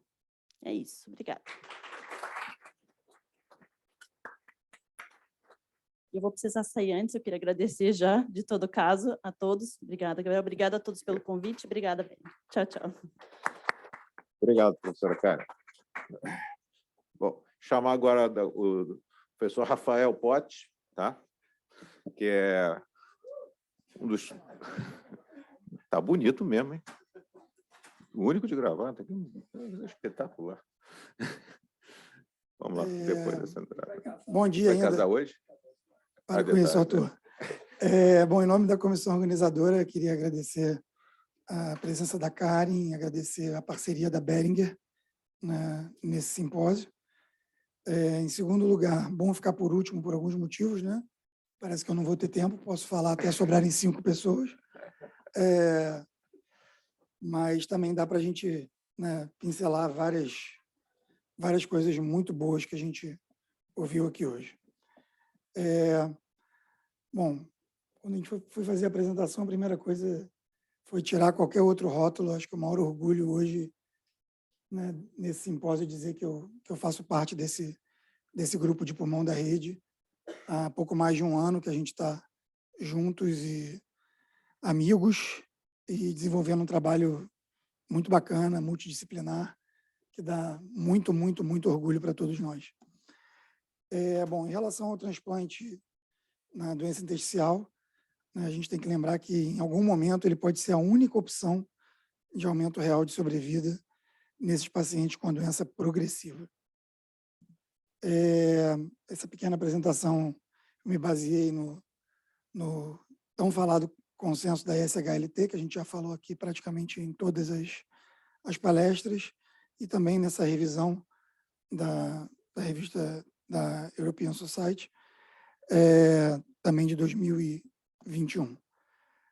Outra imagem já bastante mostrada, né, a partir de 2007 para cá, a doença restritiva passou a ser a principal causa, principal motivo de transplante, mas é um pouco diferente da nossa realidade aqui no Brasil, né? O Caio, ontem, na apresentação dele, falou muito bem. essa ultrapassagem se deu lá nos Estados Unidos, principalmente pela forma de alocação de órgão, né? Por gravidade, por aumento da mortalidade em lista, e essa não é a nossa realidade aqui no Brasil, né? A nossa lista ainda é por tempo e a gente ainda não desenvolveu, né? Espero que em algum momento a gente tenha volume, né, de transplante para a gente pensar nisso.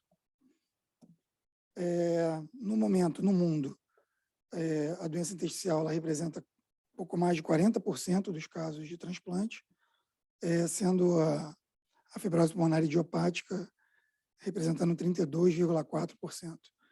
Ela é o protótipo, né, dos estudos em doenças fibróticas. E aí a gente cai na primeira dualidade a ser discutida, né?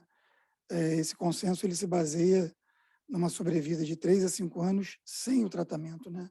Sem estudos do papel dos antifibróticos, dos últimos consensos de doença fibrótica, comparando também com dados difíceis de serem usados, que são uma sobrevida pós-transplante de 5,2 anos na FPI e 6,7 anos nas outras doenças fibróticas. Mas esses são dados compilados de 92 a 2017. Se a gente separar exclusivamente os últimos anos, obviamente a tendência é que essa sobrevida pós-transplante seja muito maior, mas também a gente vai ter que comparar com o que a gente ainda não sabe, que é a mortalidade com a presença dos antifibróticos, novos consensos e tudo isso. Então, a mensagem muito importante vem lá da aula da Fernanda, né? Que é a discussão multidisciplinar, né? Esse paciente, com doença intersticial, ele tem que estar sempre sendo visto de perto por um grupo de pessoas e discutido frequentemente, né? Então, vamos lá, para a preparação para o transplante. A primeira coisa é encaminhar, né? Vou botar mais à frente os critérios. O centro transplantador ele vai avaliar a periodicidade dessa reavaliação do paciente, o momento de listar e, muito importante, né, o manejo do paciente junto com o profissional, seja pneumologista, seja lá com a Nádia que manda os pacientes para a gente. A gente está com o Dante aí presente também, que já teve nas nossas reuniões multidisciplinares do time de transplante em algumas das terças-feiras, trazendo casos de doença do tecido conjuntivo. Então, o momento ideal é um grande desafio, mas o encaminhamento precoce é fundamental para a gente não passar aquilo que talvez seja, né, nesse pouco tempo que a gente está junto, a maior dor, né, que a gente perdeu o timing de transplantar um paciente. Assim. A gente teve essa mini sensação recentemente e ela não é absolutamente nada boa, né? Bom, segundo a ISHLT, né, de 2021, quando que a gente deve mandar o paciente para o centro de transplante? Na maioria das vezes, já pensar nisso quando faz o diagnóstico. Lembrando que muitas vezes esse paciente chega para a gente no consultório do pneumologista já atrasado, né? Chega usando um corticoide inalatório, um broncodilatador, né? Como o Amir falou, usando um Alenia da vida, e já chega para a gente no momento não tão adequado. Qualquer forma de doença pulmonar fibrótica com CVF menor do que 80 e uma DLCO menor do que 40. Qualquer forma de fibrose pulmonar com declínio maior do que 10% na CVF, com declínio maior do que 15% na DLCO, ou com declínio de 5% da CVF, combinado com piora dos sintomas respiratórios. Qualquer paciente com suplementação de oxigênio, e aí volta a ser importante o que foi falado ontem, e a Manu, nossa física, também falou, que é a avaliação no exercício. Para doenças inflamatórias intersticiais, a progressão tanto da imagem quanto da piora funcional a despeito do tratamento, e para qualquer paciente com doença do tecido conjuntivo ou doença familiar, a referência precoce é recomendada, mas a avaliação de manifestações extrapulmonares é fundamental. E aí, já com a gente, com a análise conjunta, quando que a gente vai listar? Né? Quando esse paciente mostrar para a gente sinais de declínio, né? Declínio da CVF, declínio da difusão e declínio da CVF em menor número, mas associada à piora radiológica. A dessaturação e a presença de hipertensão pulmonar e hospitalização por causa de declínio, pneumotórax ou exacerbação aguda. Essa tabela, obviamente, eu não vou destrinchar, a Maria Clara falou um pouquinho sobre ela ontem, que são os fatores de risco gerais que podem piorar o desfecho do transplante, né? Gigante. E aí, acho que vem a grande mudança, né? Quando o consenso anterior da ISHLT, ela mencionava 2 ou 3 parágrafos sobre doença associada ao tecido conjuntivo, juntava elas todas num balaio, dizendo para o pneumologista avaliar as manifestações extrapulmonares. Já no de 2021, a gente tem parte 1, mais umas 20, 25 páginas, parte 2, outras 18, e parte 3, mais 14 ou 15. Então, daria para fazer um dia inteiro de simpósio só sobre essas 3 partes, dedicadas à doença do tecido conjuntivo, né? Para a infelicidade do Dante, a gente não vai fazer isso, não. Fatores associados a piores resultados, muito associados à doença intersticial, né? Pacientes obesos, né? A gente sabe que são pacientes que usam muito corticoide, fazem pouca atividade física, têm ganho de peso importante, esses pacientes têm uma mortalidade maior. As miopatias inflamatórias, Maria Clara falou ontem, a gente reforça hoje, a triagem abrangente de possibilidade de neoplasia que a gente desconheça, especificamente na sarcoidose, a triagem pré-transplante de doença cardíaca, especialmente de distúrbio de condução. A hipertensão pulmonar também está associada a um risco maior de disfunção do enxerto, e o que para a gente é uma busca e uma preocupação fundamental, que é a presença de doença do refluxo, né? Refluxo, que a gente sabe que está muito associado à FPI, alguns trabalhos antigos falaram até 90% de associação, e muito presente na esclerose sistêmica, então, extremamente associado à disfunção precoce, aumento da infecção e também a rejeição crônica, né? E a fundoplicatura pré ou pós-transplante, muitos pacientes não conseguem, nem não têm condições clínicas de fazer pré-transplante, é bastante indicada, a gente conversa bastante com o Tiago sobre a experiência dele sobre isso, né? Então, essa tabela fala mais ou menos isso. Algumas considerações também pós-transplante, né? Uma coisa muito importante, né? Alguns trabalhos recentes mostraram que a sobrevida pós-transplante em pacientes com doença intersticial associadas à doença de tecido conjuntivo são semelhantes às outras doenças intersticiais. Então, se você selecionar bem o paciente, excluir os problemas extracardíacos, a resposta é mais ou menos a mesma, né? Bom, entre os receptores de transplante, né, com doença pulmonar intersticial, que sobrevivem mais do que 5 anos, a principal causa de morte são malignidades, o linfoma e causas cardiovasculares.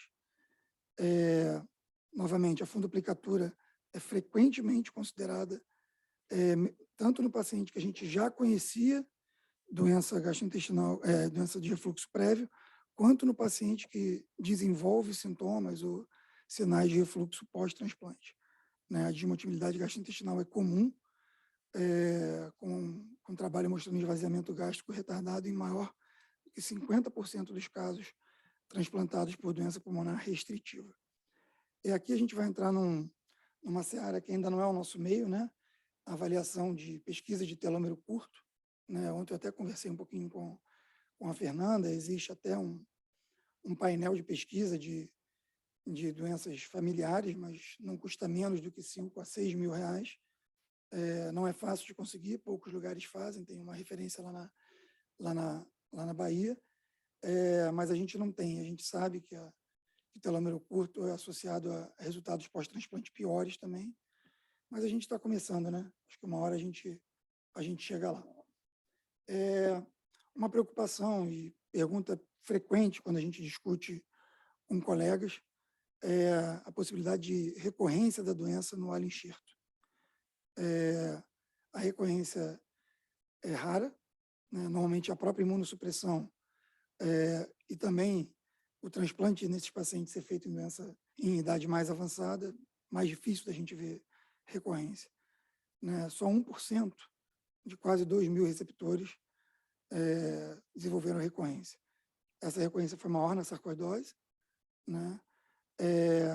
E a recorrência, tanto em pneumonia de hipersensibilidade, histiocytose, pneumonia descamativa, NISIP, foram relatadas e têm que ser suspeitas, e a recorrência de doença em fibrose pulmonar idiopática simplesmente não foi relatada até o momento, o que reforça ela como nosso protótipo principal. Eu copiei da Nádia, né? Mas basicamente são 2 slides que resumem o pré e o pós-transplante, né? Esse primeiro, o pré, né? A nossa ideia é rever esses pacientes 3 a 4 vezes por ano, discutir esses pacientes com um centro encaminhador, né? E aí a gente reforça, né?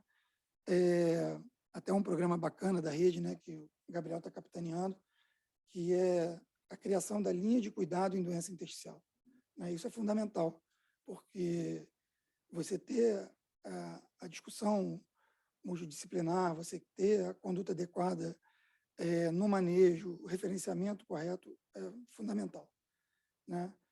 Estratificar, preparar esse doente, discutir e trazer para a família a possibilidade futura, em algum momento da doença, do transplante, melhorar a nutrição, melhorar o condicionamento, perda de peso, acompanhamento psicossocial, né? A gente começou a fazer isso e a gente teve experiências iniciais assim, né, assustadoras, né? Pacientes que vão cozinhar, né? Que vão fritar um bife usando oxigênio, né? Assim, o dia a dia do ambulatório nosso é muito bacana e a gente aprende a cada semana coisas novas, né? O manejo da progressão da doença, né? O uso de oxigênio, antifibrótico, presença próxima da equipe de paliação, presença muito próxima da equipe de fisioterapia e nutrição na reabilitação, e o manejo, né, de outros especialistas da hipertensão pulmonar, da reumatologia, né, do manejo do refluxo, da sobreposição da apneia. O manejo concomitante em todos esses mesmos cenários e a avaliação específica do transplante no momento, na decisão, na listagem. E no curso pós-transplante, né, a avaliação da fundoaplicatura, telômero, eu volto a citar, porque está no consenso, mas não é a nossa realidade, e especialmente a redução do risco cardiovascular e o screening de câncer, né, que são as principais causas de morte tardia pós-transplante nesses pacientes. Em relação às direções futuras, né, o transplante oferece, sim, um potencial de melhora da qualidade de vida para esses pacientes. Na maioria dos casos, mais do que uma avaliação funcional inicial, mas a progressão da doença, levando em consideração a dualidade dos novos tratamentos e os avanços técnicos no transplante, devem decidir o momento de listagem. O reconhecimento das comorbidades é fundamental. E no mundo, e o Thiago falou disso ontem na palestra dele, obviamente ainda não é a nossa realidade, o uso de pulmões marginais e da perfusão ex vivo, né, podem reduzir bastante a mortalidade de fila, né, lembrando que são os pacientes que mais morrem na fila. Então, queria agradecer, né, todo mundo, e a gente vai convidar o Gabriel aí para... Quer discutir? Pode discutir uns minutinhos. Vocês que sabem. Gabriel. Já que fomos quase encerrados, alguém quer alguma pergunta? Então, Fred.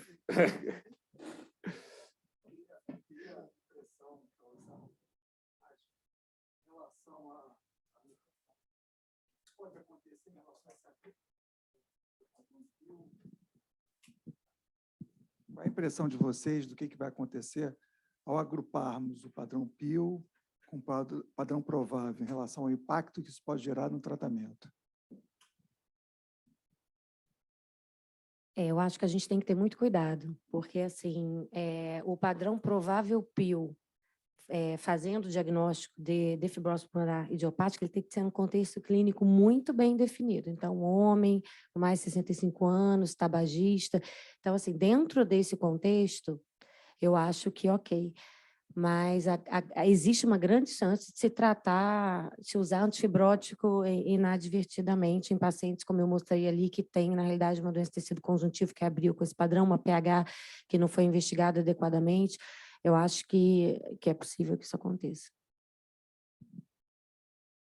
Eu acho que tem, até destaca isso no último documento, né? Eles falam que consideraram a possibilidade de juntar e que não juntaram pela diferença de prognóstico dos dois, sendo provável com um prognóstico muito melhor, optaram por manter essa diferença e que apenas em contextos, como a Nádia falou, é muito específico, se consideraria esse diagnóstico. Do ponto de vista de imagem, a gente vê, né, claramente uma doença muito menos agressiva do ponto de vista de fibrose do que o padrão típico. Quem sabe, então, inteligência artificial, que é tudo que se fala mesmo em radiologia, pudesse prever dentro desse provável quem talvez fosse evoluir posteriormente para uma doença típica. Posso fazer uma pergunta? Pode. Em relação àquele trabalho que a Karen colocou, de cluster que evoluiriam mais pior, para talvez iniciar precocemente a terapia, eu queria saber se esse critério se aplica ou se aplicou, eu não conheço o trabalho, em relação a selecionar pacientes candidatos a transplante, aqueles que iriam piorar mais rapidamente. Não sei se alguém... Não sei, não conheço o trabalho. Bom, então vamos encerrar aqui. Gabriel.